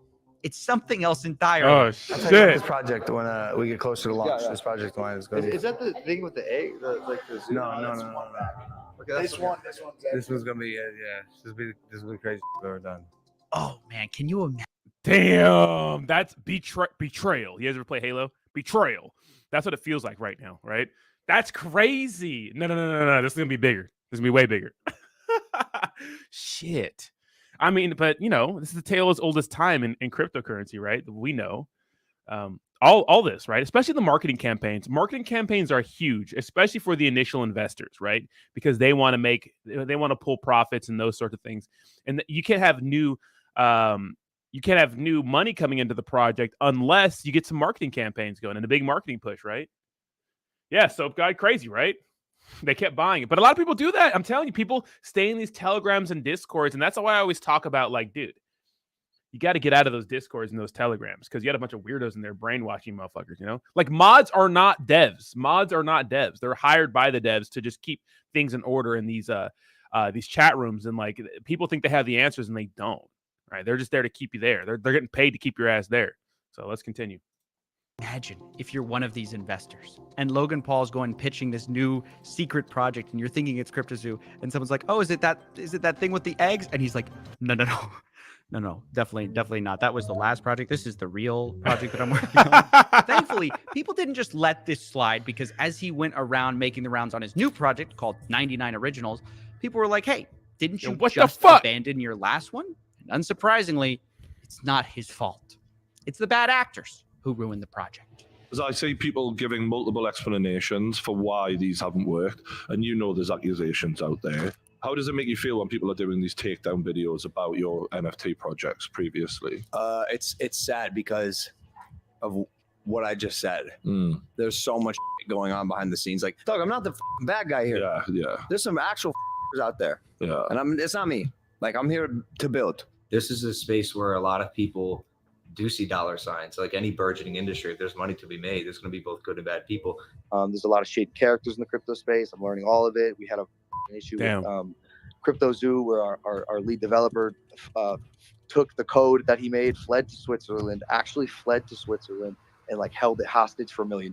Like, damn, behind the scenes drama that took a stick and stuck it in the spokes of my wheels. Oh, well, that wasn't expected. There's a shady developer who held up Logan's code hostage in Switzerland. That's why this hasn't worked the whole time. He held it hostage for $1 million. Well, let's add that to the board. I mean, isn't the mystery solved? Now, obviously, the first thing I wanted to do was hunt down this developer, who we'll be calling Z here, and find out the truth of what happened. Why did he steal Logan's code for $1 million? However, I finally got a hold of him, and when I did, he admitted he took the code hostage, but he says the reason for it was nothing like what Logan had said. He literally never paid me anything at all, ever. I never was paid. And, we got to a point when I was working on it where I just realized they were just going to try to steal all of my work and not pay me. So I took all of the source code private. And I just kind of spent a month just trying to negotiate and get something figured out where I would finally get paid. Because I'm on my end, I have a team of 30 engineers, so I'm earning $50,000 a week on building this thing. And the only thing they brought to the table were a bunch of Photoshop JPEGs. So Z claims he wasn't blackmailing anyone. He had to hire a team to develop this whole thing, and he just wanted to be paid for the work they did. According to him, they negotiated a $1 million payday for this whole project. And from the second I heard that, I thought, oh, that's interesting, because Logan claims he spent $1 million on this whole thing. And this developer saying he's owed $1 million on this project. Now, I didn't want to just take one person's word for it, so I later confirmed with another developer who worked for something called the Blockchain Center that he also hadn't been paid. We've been paid nothing. I would have loved to have Zoo, but I don't have any. So that's multiple sources working on the CryptoZoo team project who were not paid. Now, obviously, these are big accusations, which is why I wanted to confront Logan Paul on them. But unfortunately, we're not exactly on speaking terms. So I wondered, how could I speak to Logan without speaking to Logan? And that's when I found out there was someone who might know. This part is fucking hilarious. Let's watch it. Hold on. Just as much about this whole story. What's up, Legal? I will explain everything one day with my manager, who's in charge now. Logan Paul's manager, a guy named Jeff Levin. He might be just what we need to settle this whole thing. So I gave him a call. Hello? Hey, Jeff. Hey, sorry to bother you. This is Steven with Coffeezilla. I'm calling because I've heard reports that CryptoZoo hasn't paid their development team, and I'm just reaching out for comment before I do this story. I got your number from one of the development team, and they just wanted to. I just want to follow up on that. I have no comment for it. Okay, are you guys denying it, or are you saying it's not true? Just no comment. I don't think that the information is true. Okay, because they're saying $1 million hasn't been paid in development for CryptoZoo, and Logan Paul said publicly that it has been paid. So, I mean, it's pretty serious accusation, and obviously, I don't want to just run a story. If you guys have a whole side to your story here, your job as someone that is reporting news is to actually verify correct news. Right, that's why I'm calling you. Yeah, that's why I'm calling you. Yeah, that's why I'm calling you, guy. Oh. First of all, what's up, Selmo Fud? XRP Army in the house. Thank you so much for the $2 donation. Appreciate you, bro. Hope it's all well with you, big bro. This is funny, right? Yeah, that's why I called you. I know, and that's legal grounds for that stuff. So I'm just telling you, legally, you have to report correct news with verifiable information. Right, that's why I'm calling you. They've given me a lot of things, a lot of evidence. Okay, well, okay, you can have the evidence you want, but I'm just letting you know, if you report anything on us, I appreciate your business, I appreciate you as a person, and I'm just telling you, from a legal standpoint, as we've been advised always, is if anybody reports fake news, that's where we won't, Yeah, this call was a mess. Jeff, Logan's manager, seems to be implying that I'm not allowed to repeat allegations his own development team made, even though Logan can go on podcasts and publicly accuse those developers of stealing his code. Not only that, he's the one who refuses to provide any evidence, but seems to sort of be implying that maybe we'll sue you if you tell this to anyone, which he then denies doing when I ask him if that's what he's doing. Told you I have no comment to it. Telling you once again, from a legal standpoint, you have to report truth. If you do not verify truth, then you're just allegations, and those then will be handled the way that we want to handle it. Wait, so you're saying Simple as that. you refuse to no give me comment. proof I that have the no comment. allegations aren't true, but if I report on the I have no allegations, you guys might sue. No, I did not say that. I'm trying to read between the comments. lines. Don't read between the lines. Okay. Listen to Okay. the exact words that I'm saying. Okay. Listen to the exact words I'm saying. I'm listening. I have no comment on the situation. Your job legally is to report facts. If you don't report facts on the information you're given, it is illegal. Yes, that was a real conversation with a real person. Now, I'm no lawyer, but I don't think it's a crime to say that multiple developers say they haven't been paid, and Logan's team refuses to provide any evidence or like statements or wire transfers that they have, which, by the way, seems incredibly ironic given just how much Logan whines about not being paid by Floyd Mayweather. Where's my money, bitch? Floyd never paid me for our fight. Who am I, the IRS? Nope, but you might be the CryptoZoo dev team. Now, in all seriousness, I do want to acknowledge something which actually kind of looks bad a bit on the developers, because it turns out very few written contracts were actually done. So much of this were verbal deals like, oh, we'll take care of you. We'll give you $350K. We'll give you $1 million. We'll give you whatever. But then when it was time to actually sign the deals, there's just always delays. Now, if you guys don't know, in this space, that's a huge issue in our space. And that's something I dealt with a lot early on with some of these crypto developers. Like, I would make a video for them and stuff like that. And of course, we don't do random one-off shitcoin videos like anymore. We just do AMAs and stuff like that now. But back when I was doing a bunch of those, like, you would make the video, get everything done, and then they would just ghost you or not pay you or say, oh, we paid you this or this. And like, it's out of control. So like, you have to do things as like influencers or anybody, Discord managers, whatever you're doing. If you're working with a cryptocurrency project, you need to get paid first and have some terms worked out first before you start to work. And I know a lot of people don't like that because they want the job done first before they pay someone. But in this space, you cannot trust anybody. So this part doesn't really surprise me at all. But let's continue. It's crazy. What's up, Justin, man? How you doing? What's up, Brad? Yeah. First, because it turns out very few written contracts were actually done. So much of this were verbal deals like, oh, we'll take care of you. We'll give you $350K. We'll give you $1 million. We'll give you whatever.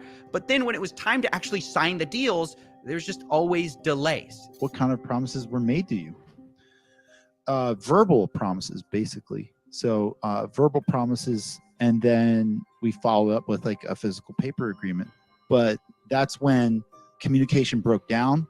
This is where I think the dev guys screwed up and led to this whole situation of like, okay, we're just going to take the code private until you pay us for our work. And to be clear, I'm not justifying not paying someone for what they did. I'm just playing devil's advocate and saying this could have all been avoided by just getting every detail in writing. And I think it's just a good general lesson. Yeah. But if you're thinking that that's the $1 million mystery solved, well, no, because this still doesn't make sense. Why not just pay the dev team what you publicly said you kind of already paid them? Why not pay for a game that now isn't launched and now investors are so angry about? Why not pay when you already made millions from minting the eggs on this game?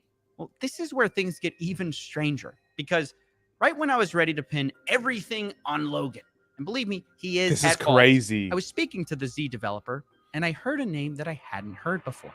I basically came in with Eddie, and Eddie promised me 5% of the tokens and $1 million. He literally never paid me. Wait a second. Who's Eddie? I thought that all of this was Logan Paul. I only put it together when the Blockchain Center guys also said a similar thing about their deal.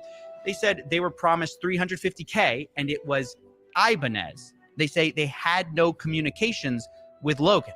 But we know they weren't talking about different people. They both dealt with the same guy.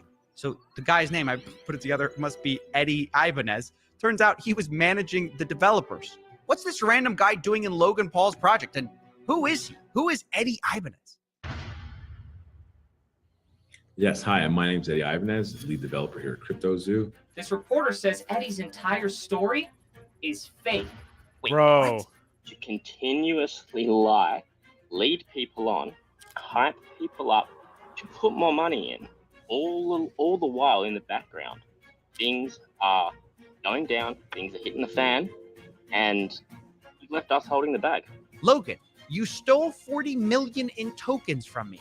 You are a scam artist. You are a liar, and you betrayed your own community. You aren't that guy. Logan replies, oh, trust me, bro. I am that guy. Dude, that is some S tier fucking content right there. And we ain't done, baby. We got part 2. Let's watch it, baby, because this plot gets thicker than a bowl of oatmeal, baby. Holy shit. Do me a favor, smash that like button. And of course, we all know Coffeezilla. Support your man, Coffeezilla. Go like the video, subscribe to them. I'll go ahead and put the links to these in the description after the stream is over. But this is fantastic, right? Now, this second part is crazy. Let's continue. And yes, Bernie, I think I'm better than you. Yes, with my blonde hair. Now, before we start, I mean, this story in our space is a tale as old as time. This happens every single 30 days, a couple times. It just seems like so often in our space where, like Phantom, for example, right? Phantom was supposed to be some decentralized social media platform, and you know, everyone's in these telegrams and these discords expecting something, and then that something never comes, or these big promotions or something like that never comes.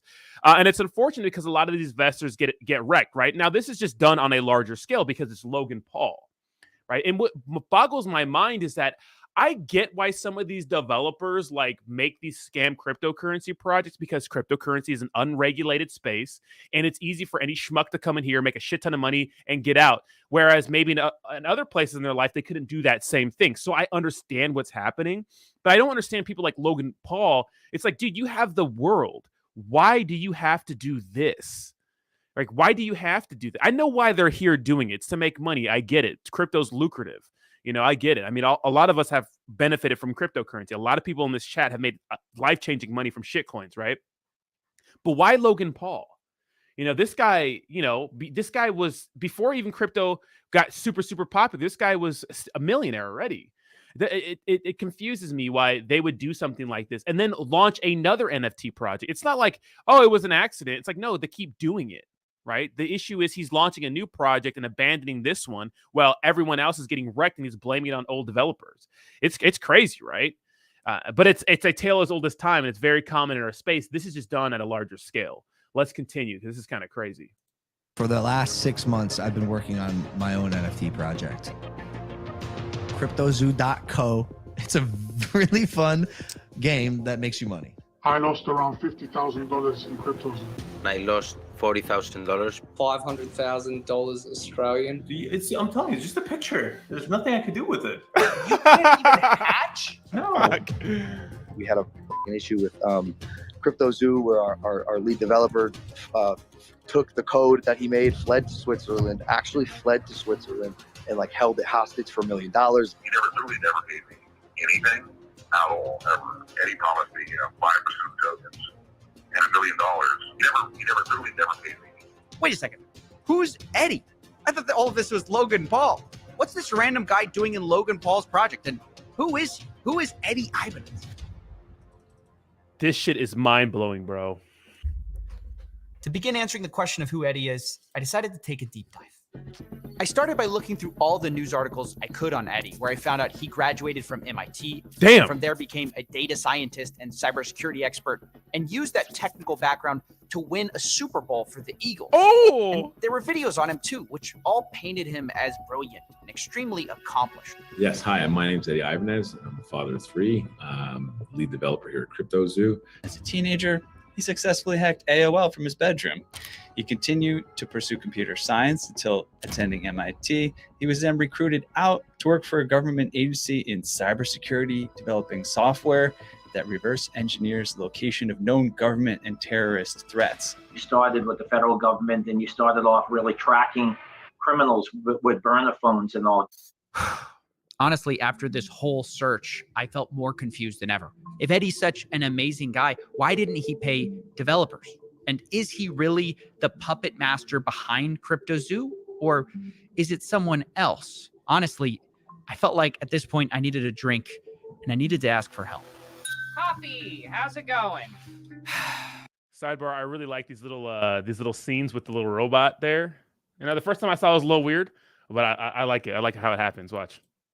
Not good. Oh, what happened? Well, I'm confused about this Eddie Ibanez guy. He comes out of nowhere with this CryptoZoo story, and everything about him I find seems great. So, what's the problem? Well, everything's not great.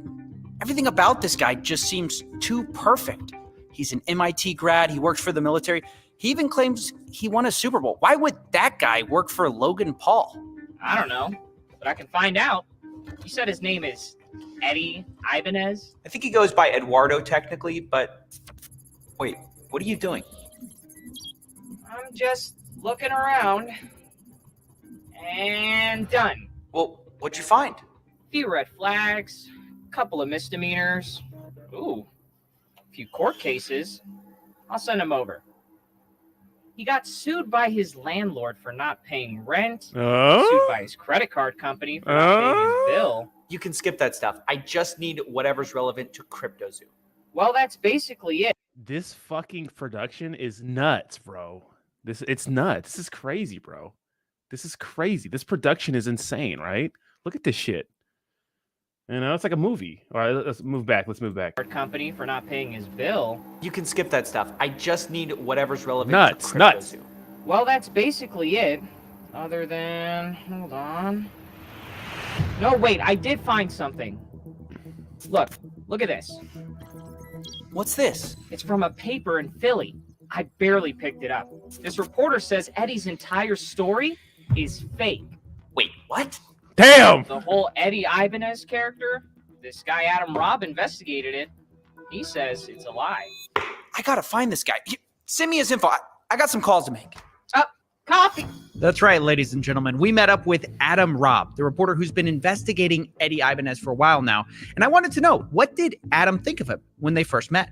I wasn't quite sure what to make of him. Based on what I knew about him, he was a MIT grad who went on to work for the CIA and the Defense Department, and I didn't want to waste his time. And it wasn't long after I sat down that I realized he was wasting my time. Can you tell me about some of the lies Eddie told you?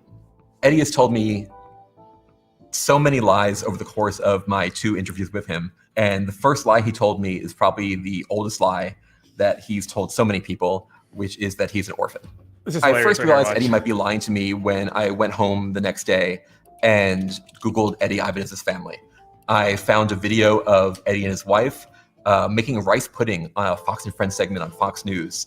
And Eddie's wife, Jackie, explained that she learned the recipe from Eddie's mother. So in that picture, you've got Jackie Ibanez. You know her along with her husband, Eddie, and her 2 little girls. You love rice pudding. Why is this a family recipe? Okay, so Eddie's mom made this rice pudding once. Wait, Eddie.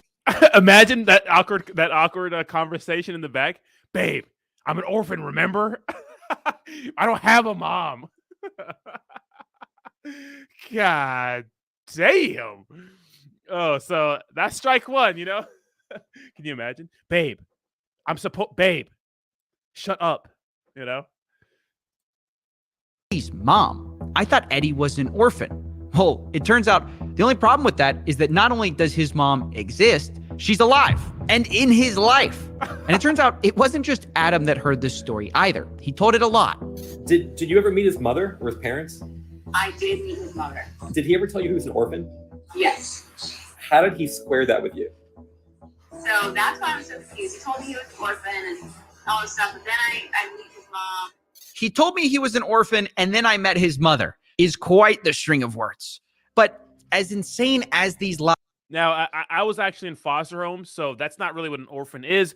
But sometimes you can be in protective custody and your parents can get access to you later. But I think an orphan's like different, right? An orphan's like just a completely abandoned child, right? That would have to go into the foster system or group homes. So I'm not sure if that's a mix-up right there. I don't know, but that could be a misunderstanding. But it seems like he was trying to make a sob story for his childhood, right? Let's continue. Lies are, let's be real, it doesn't explain why CryptoZoo failed. But the next lies kind of do, because part of Eddie's story is also that he went to MIT, where he was recruited to the CIA. And it's part of why he was so attractive as a lead developer, all the wild experiences that he had had. But it's just not true. I emailed the MIT registrar's office and I asked if Eddie Ibanez attended the school. And they confirmed in absolute terms that he never attended MIT. Oh, that's right. The whole orphan to MIT origin. He was with Sam Bankman-Fried at MIT, right? Story. It wasn't true. And Eddie's whole backstory from here kind of falls apart as well. Sebastian, How could he have been recruited to a government agency out of MIT if he never went to MIT? If this is all seeming crazy to you, you might ask yourself, who would believe all this? And this is where Eddie shines. He kind of had a gift for getting people to believe in the lies he told, especially super rich and powerful people for some reason. Like take, for instance, this story, him winning the Super Bowl for the Philadelphia Eagles. He managed to convince the owner of the New York Yankees that it was true, Barry Klarberg, who completely bought into it without question and told the same story later in a college seminar. Let's jump right into the work that you did for the Philadelphia Eagles, which led to a Super Bowl championship, led to you getting a Super Bowl ring. Yep. Tell us exactly what your job was to do for them and how it worked out. No, sure thing. So first off, they said like, we don't know where to put you, but and then the sports science guy was the one guy. Look at this guy. He kind of looks like Elon in a weird way, right? Like a young Elon, and then like a weird, maybe a little darker, you know. But look at him just blatantly lying to us about working with the Eagles. He's like, hey, I got some data. I'm interested. So so we took in his data, and then we found out that these players, what happens is it's like a player, as they run around, they get a certain fatigue level. So if you ever played Street Fighter, the video game, there's like a red bar at the top, and every time you get hit, that red bar goes down until you die, KO, right? So then we're trying to figure out kind of what that is for a player, and on an injury level, right? There's an injury bar that gets knocked down and that gets KO'd. This is insane. He convinced an owner of the Yankees that he won a Super Bowl by turning sports athletes into Street Fighter characters. And of course, none of it's true. The Philadelphia Eagles responded to a fact check saying he never worked for their player analysis team. Not only that, the Eagles also said that Eddie did try to do an in-person presentation in March of 2018, but that was already a month after the Eagles had already won the Super Bowl. And also they didn't hire him because of course not. Meaning there's no way this story is true. And yet he's convinced people at the highest levels of sports that it is. And this is where we get back to CryptoZoo, of course, because it's how he got involved with that project. Remember Jeff Levin, Logan's manager, who we spoke to last time? Well, he also spoke to Adam Robb. And when he told him the reasons he liked Eddie, they sounded very familiar. And did he tell you, I guess, kind of like about like working with the NFL and that kind of stuff and the whole, like his time in the CIA and all that? He did. And it was interesting. It was like, this is wild, you know, like that's pretty cool. But he's humble and he's not like ever bragging or anything like that. Wait, but he is bragging. He literally made it all up. The CIA, NFL stories aren't true. How could that not be bragging? But that's the impression Eddie gave off. But that's now keep in mind the Eagles did win a Super Bowl in 2017 or 18, one of those years. They beat the Patriots in there. I remember that. So they did win that. And you know, he was saying that he used like an algorithm or something. I don't know what the fuck. When he told that story, I was listening to him like, this is bullshit. So how did the owners of the Yankee was like, oh, this guy's legit? Like no one verified that shit. You can't make a phone call or something, you know, like, hey, is this guy really legit? Like people in the Eagles were like, we don't know who this guy is. You know what I mean? But he seems nice and he sounds like Elon, right? Space Chick says, well, I fight a girl too. What's up? What's up, Space Chick? What's up? What's up? You can get these hands too. Just kidding. No, I would not fight a chick. I mean, I spar with chicks all the time. Like, because when you guys if you guys ever trained MMA or anything like that, when you spar everyone. I mean, you don't go crazy and blast the shit out of them. You know what I mean? Or new people or anything like that. But we do spar all the time. Yeah. So yes, I actually punch chicks in the face like at least twice a week, I would say, and they punch me back. You can cut that and clip that any way you want to. But yeah, this guy fooled everybody right now. Let's see how he's connected to CryptoZoo because this is very interesting. That's not all, because Eddie didn't just use made-up stories to get in with the CryptoZoo team. He also used his other connections, his real millionaire and billionaire friends that he's managed to gain with all these fake stories, and some of them vouched for him. People like Chris Birch and Todd Morley. And what was the thing that kind of like sold you on Eddie? Was it the fact that like Chris and Todd and people like that kind of like have backed him in the past and like? I just think he's a down-to-earth, cool, humble guy. Okay. Who's been super successful. They're trying to do an agenda, and he's just kind of like, hey, look, I'm super smart in what I know, and I have amazing relationships through business that I've done. It's incredible. I mean, how does this guy keep getting away with it? Honestly, it's baffling. But I've got to say, up till now, everyone's been fooled sort of fair and square on the same grounds. But I found out CryptoZoo did have an advantage that could have saved them all this trouble the whole time. So a month before the launch of CryptoZoo, I got on the phone with Jeff Levin, Logan Paul's manager. And after he spoke fondly of Eddie and his work, I confronted him about some of Eddie's lies, including how he didn't work for the NFL. Now this is super, super interesting, right? Because you're going to hear about like they really had a chance. They really had a chance to stop this from happening. But I think that what happens is when you see him explain like the lies with this guy to Logan Paul's manager, at the time there's probably so many moving parts that they were like, oh no, we don't want to stop the forward progression of the project. But in this case, you have to, right? Jeff told me he doesn't know much about the NFL, but he knows about the business world. And Chris Birch and Todd Morley vouched for Eddie. And so Jeff and Logan were going to continue working with him. Have you ever verified that anything Eddie said about himself is true? We verified that it's true. Yeah. We definitely talk to people. Okay. And his friends and and people that he said he has relationships with, which we've confirmed them for sure. Okay, because I had trouble with some of that, like with the NFL, like saying that, like, no, we've never worked with him. But I've had trouble with the NFL saying, no, the trouble I've had, The NFL saying that? Yeah. Like who at the NFL? The comms teams for the Eagles and the Dolphins, and then the people specifically that he named that he said he worked with. Got it. I don't know necessarily the football stuff. Okay. I don't have relationships in the football world. Sure. But in the business world, we've definitely, talked to multiple people. Like Todd and Chris, and they backed him. Correct. Wait a second. This means at minimum, Jeff knew about Eddie's background beforehand, or part of it, and still decided to go with it. Crazy. This is just unbelievable, willful stupidity. And since Jeff is Logan's manager, I assume him and the team should have known about this as well. But still, they went forward with it, even though they knew this stuff before launch. Now, I started to reach out for comments about this because obviously this is a huge deal. But when I did, I got a call from somebody new, someone with a different perspective that I hadn't heard from before. Jake, the Crypto King. He's been involved with some of Logan's projects in the past, like Pokemon, for example. He was called the Collectibles Guru a few years ago. Nowadays, he goes by Crypto King, and he's an advisor for the CryptoZoo project. So let's add him to the conspiracy board. But the question is, what did he have to say? First of all, how many fucking Crypto Kings are there? A lot, right? Took a call with him, and he mostly wanted to talk off the record. But when I pressed him, he was willing to at least put one thing on the record for me. Right. One more thing about Eddie before we get off of him. We actually... the biggest reason it failed, in my opinion.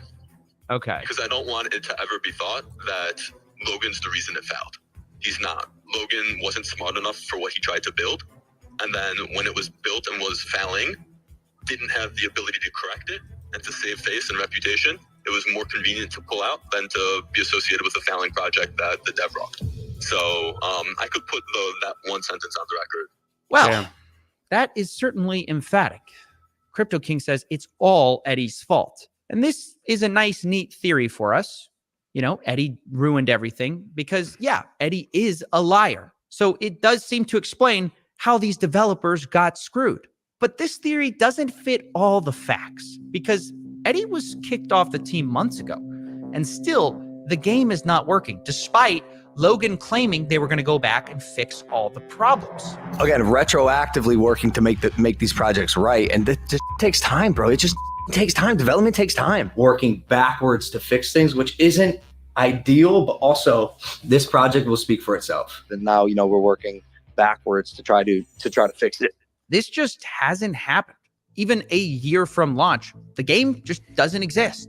What's worse is the newest dev team who came on after Eddie just quit. And one of the reasons was they hadn't been paid for over a month. I know this because Logan's team is leakier than the Titanic and someone told me that. But we also have blockchain evidence. This is Jeff paying Block Ops, the company they hired out on July 19th. They were supposed to redo all this work. It's confirmed by their leader, Skip, talking about a first monthly payment on that day. But after that, there's nothing until they quit on September 26th. in a post called Our Departure from CryptoZoo. Now, I do have to say, it does look like they were eventually paid, but only a day after they quit. And this is just the same problem as before, slightly different. Nobody can pay these devs on time, and investors end up getting nothing. And so I can't buy into the idea that Eddie's at fault for everything, because when Eddie was gone, they had a lot of the same problems. Now, it was only at the point that this dev team quit, Block Ops, that things really took a turn. Because if the Titanic was leaking before, now it was sinking. And everyone basically gave up hope. You know, from every direction, I started getting messages from all the investors who felt betrayed, who up to this point were holding on to hope.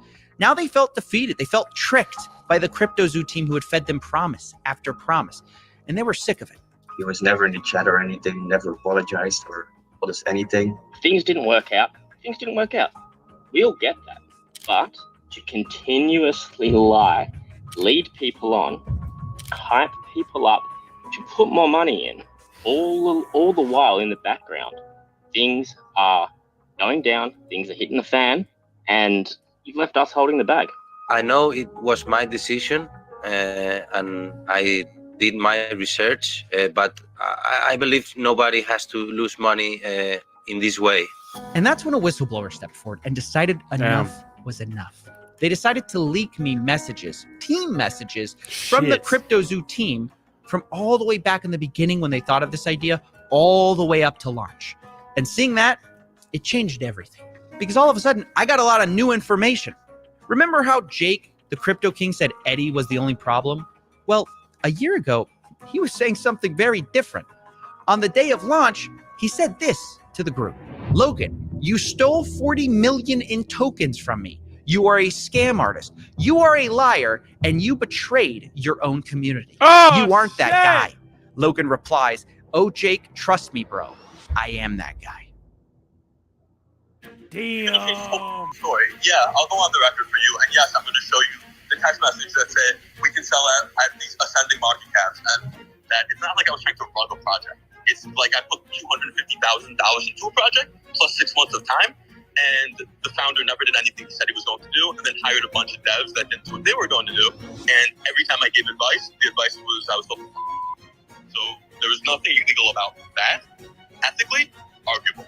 The rest that Logan did to me was ethically wrong and illegal. Damn, son. So the new one's coming out in 10 hours. I'm going to watch the shit out of that. Absolutely insane, right? Insane. Right? Insane. Now I'm just going to chat with you guys for a little bit. Let's talk about it. Throw the crypto bubbles up there. Market's still trading sideways. Not much not much really going on. But crazy, right? Isn't that nutty? Now, like I said before, this is a tale as old as time. We see it all the time in our space, right? What do we see? The same thing. This happens again and again. The big issue is that it's with a big influencer now, like Logan Paul, right? And then of course this Crypto King guy. And it's crazy to see that they had bad blood. And I don't think Coffeezilla would have ever known that this Crypto King and Jake had bad blood unless that whistleblower came forward and showed him like DMs. Like, that's crazy, right? Crazy. Business is cutthroat. Business is fucking cutthroat. And look at here's the thing.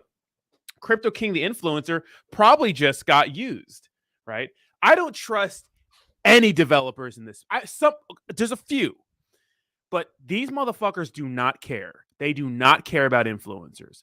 They do not care. They don't care, because when a project goes to shit, they're gone. They don't care about explaining what happened, any of that, right? They are gone, right? But they want advertisement, and sometimes they want you to work for free, and they'll keep hitting you up and stuff and act like they're friends, and they're not friends. They just want to use you, and then they're done.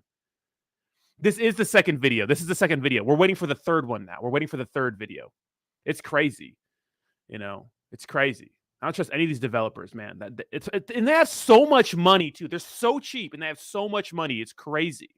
It's nutty. I talk to people every single day. Some of them are good. Some of them are just bad. But at the end of the day, when shit hits the fan, they are gone. All right. So it's going to be very interesting to see what happens when this resolves. But man, what do you guys think of all this, man? I'm going to chat with you guys here for a little bit. But yeah. Crypto Kings broadcast. BitBoy isn't the Titanic, he's the iceberg. BitBoy, the hype is dying down for him. I know BitBoy Crypto's been in some shit lately, excuse me. Some cheese, I'll let you decide that. Yeah, BitBoy, I guess he's getting in trouble from the SEC or I don't know, something like that. He got swatted, which is terrible. I don't think anyone should have to go through that. A lot of people said he made that up, but I don't think he would make that up because there's police reports, there's body cam footage, and then they have to the FBI is probably going to track who sent that call. So, like, I don't think it could be made up. If BitBoy made up getting swatted, he's stupid. I think he's already kind of dumb anyways, but obviously, you know, he's a very successful cryptocurrency content creator. I just think he's not as great as people think he is. He's just a large degenerate. He's just a huge degenerate, right? Just hopium. I know. Let's see. Thank you. Jayhawk says, Rodney, chat with this. Sebastian says, sounds like life in Los Angeles. People would friend you if they felt if you had some coattails. Dude, man, I hate that. I hate that. You do. I'm sure. I don't know if anybody can relate to this. Like maybe you're like your life is going one way and like no one cares about you and your immediate family or friends or anything. But once you start getting a little bit of success, they start coming out of the woodworks, right? Oh, y'all, where y'all been? You know? Can you imagine? Yeah, but they pretend like they're your friends. They're not your friends. They don't care about you, right? Saitama is flipping the market at a backwards flip. I'm wondering when he will expose Saitama. Yeah, he's the guy to do it, man. That production quality and value is so good. It's so good, dude. Coffeezilla is fucking legit, bro. It's legit. I know he doesn't like crypto bros. Probably doesn't think very much of me and other people, but it's good content, man. You can't knock it. It's good shit. Yeah, it's crazy. It's nuts. I can't wait for the third video to come out, and we'll react to it tomorrow too. But I just wanted to do something for you guys on here and stay up to date with that. I love doing reaction videos with you. It seems to be the thing now. Everyone does reaction videos nowadays. Like people literally will watch people react to other content, and they love that. You know, it's crazy. Like that's why there's always a reacts channel or something like that. There's always a react channel. Uncle Ruckus calling me ramen noodlehead. Yeah, posing as a federal agent is a serious crime. Yeah, you cannot lie about that. Sebastian says, worked in Hollywood in the entertainment industry within the market research area. Fucking people just saying. I'm telling you, man, people are brutal, bro. I worked in sales. Like sales is brutal. Business is a dog eat dog world. And I learned that the last year because I've been on my own, trying to run my own thing. Like I do everything by myself. Rodney sounded like he'll give Coffeezilla a rub and tug. Dude, the production quality is. If I could get some of that magic, Coffeezilla, whip it out, baby. Give him a degenerate rub and tug. It's just because he has a team, right? He has a team around it. That production value is nutty. Let me see. Yeah, people like this last year has been crazy because people like literally lie to your face and they just disappear. No one gives a shit, bro. No one gives a shit. Jayhawk says, I'm your friend and care, Rodney. You don't need Jake. Jayhawk's my homie. Tyra White says, that's a fact. The new cousins you never met. Like, who the hell are you, bro? Oh. If you ever feeling that way, Tyra, just listen to Worst Behavior by Drake. Motherfucker never loved us. Fucking never loved us. You ain't know now, you know now. Still had to scrub J's with a toothbrush. Shit. That's such a good Drake song, bro. What an album, right? What an album. Say Thomas changing DeFi. Scamming your motherfucking asses. Dude, say Tama, bro. It's crazy. It's crazy, right? There's people roasting me for my my video yesterday. As you can see right here, they put Demolition Man, I think this is. Was this Wesley Snipes? Yeah. Demolition Man. Right? Or the Cisco. I mean, pretty much, right? Ooh, that dress so scandalous. And you know another couldn't handle it. And you shaking that thing like who the ish. That thong, the thong, thong, thong. You guys know about the thong song? Why is everybody roasting me? Please stop roasting me.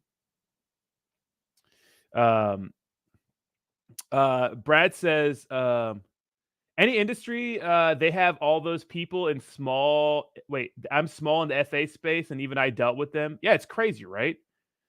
Manson says, Rodney, you have a good radio voice. Ever thought of doing a podcast? Yeah, all the time. So you guys want to hear a funny story? I'm not going to name the person here because the jury's still out on it, whether she was not authentic at all.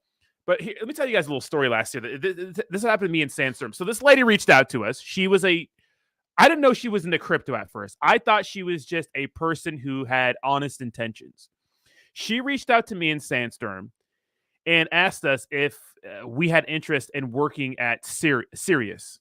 Me and Sandstorm, Sirius. Like, I would be the crypto personality. We had to make like a little intro and make a bio and all this stuff. I made a sick 1-minute intro. I made a bio. Sandstorm did his, which is pretty crappy because everything Sandstorm does is pretty shitty.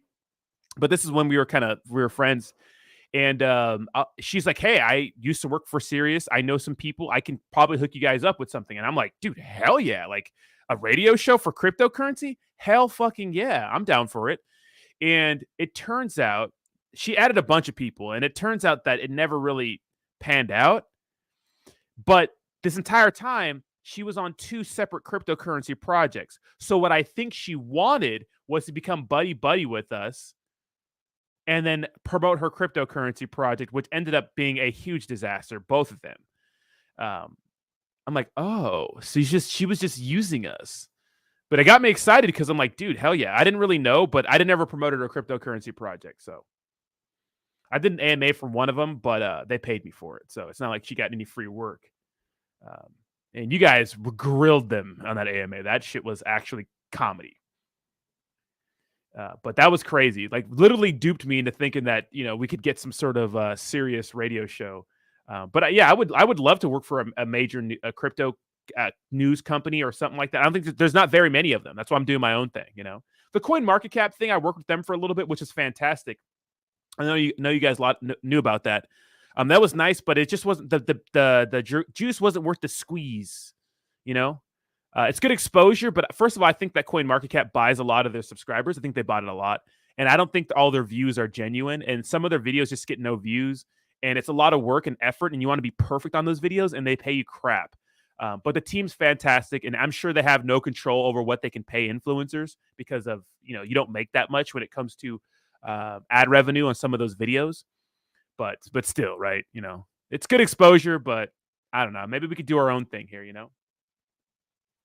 I'm not going to say the projects just because I don't know if she's still in the space or not, but she's been gone. So she wanted to. Time for some Call of Duty. Biz, yes, that's exactly who it is. Biz knew. I think I told you, Biz, right? Biz, you got to get something where I could talk to you with voice. I hate texting. You got something. We got to do something. Like maybe Telegram.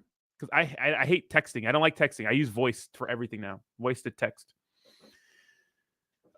Sebastian says this space is so new that if they talk about a concept that's sold right, it possibly get dumped or duped because it's plausible stuff within the technology. Yeah, well, here's the thing. It's like anything is possible in our space, but is it like practical? That's the thing. That's the thing about this space is that, most projects, it's hard to differentiate between a project who really wants to create something great or a project that's just here for a good time, not a long time. The lines are kind of blurred. No one really knows. Like I said, when I went to that Miami conference, the crypto conference in Miami, I met every developer at every booth. And what I noticed is that some of these people just seem like genuinely good people. But I'm looking at their project, and I'm like, oh, this is never going to work. It's shitty. It's never going to catch on, So, there's that too. It's like, yeah, I mean, they can have all the best intentions in the world, but it's just not going to catch on. And when that project fails, which, naturally it rugs, how do you know what the intentions of the developers are, especially when it's not obvious, right? Because everything's anonymous in DeFi. Who's dumping what? Who's taking profits? Who keeps dumping the charts? There's even confusion like with big projects like Shiba Inu. It's like when Shiba Inu puts out that dumpy information, it seems like a shitcoin. What Shiba Inu did seems like something a random shitcoin would do. Hey, let's talk about a bunch of news. All right, let's dump it. All right, let's hype something up that's not even like legit. It doesn't deserve to be hyped. like a fucking brand new website. Instead of posting, hey, we're upgrading our website, they're like, let's have a countdown for something huge in this space. For an upgraded website? You don't gotta have a countdown for that, dummies, you know? So all this shit is rampant in cryptocurrency, and it's just hard to tell who the hell is honest. And here's the thing, like, you know, last year when we were doing a lot of promotional videos for like shitcoins, I mean, you know, we're new in this. We're noobs, right? We're not some expert fucking crypto. We don't fucking know, you know? We're a bunch of noobs making cryptocurrency content, you know? I guess the best takeaway is like, hey, man, make money, right? The outcome has to be income, right? And we talk about this all the time. Just if you're getting into these projects, one, cryptocurrency altogether, gamble. Everything, gamble. Right? Ethereum, gamble. Bitcoin, gamble. Voyager, gamble. FTT, gamble. Terra Luna, everything's a gamble, right? Take profits. You have to protect your own investment because everything's a gamble. And what you're investing in, you got to be willing to lose, right? The money you invest, you have to be willing to lose.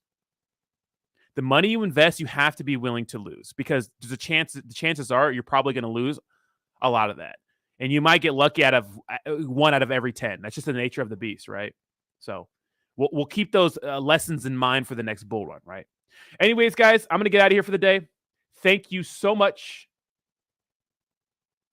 Thank you so much for hanging out with me. I appreciate you. Roddy, don't get the SHIB. SHIB Army can fucking hold my nuts, dude. Like, literally, they can relax, right? You know what I mean? Like, I love the SHIB Army, right? But when shit like this happens, you got to call people out, right? You just got to. All right, y'all. Thank you guys so much for hanging out with me. Awesome Austin is going live. Make sure you migrate to a V2, and I will talk to you soon. Peace. Bye-bye.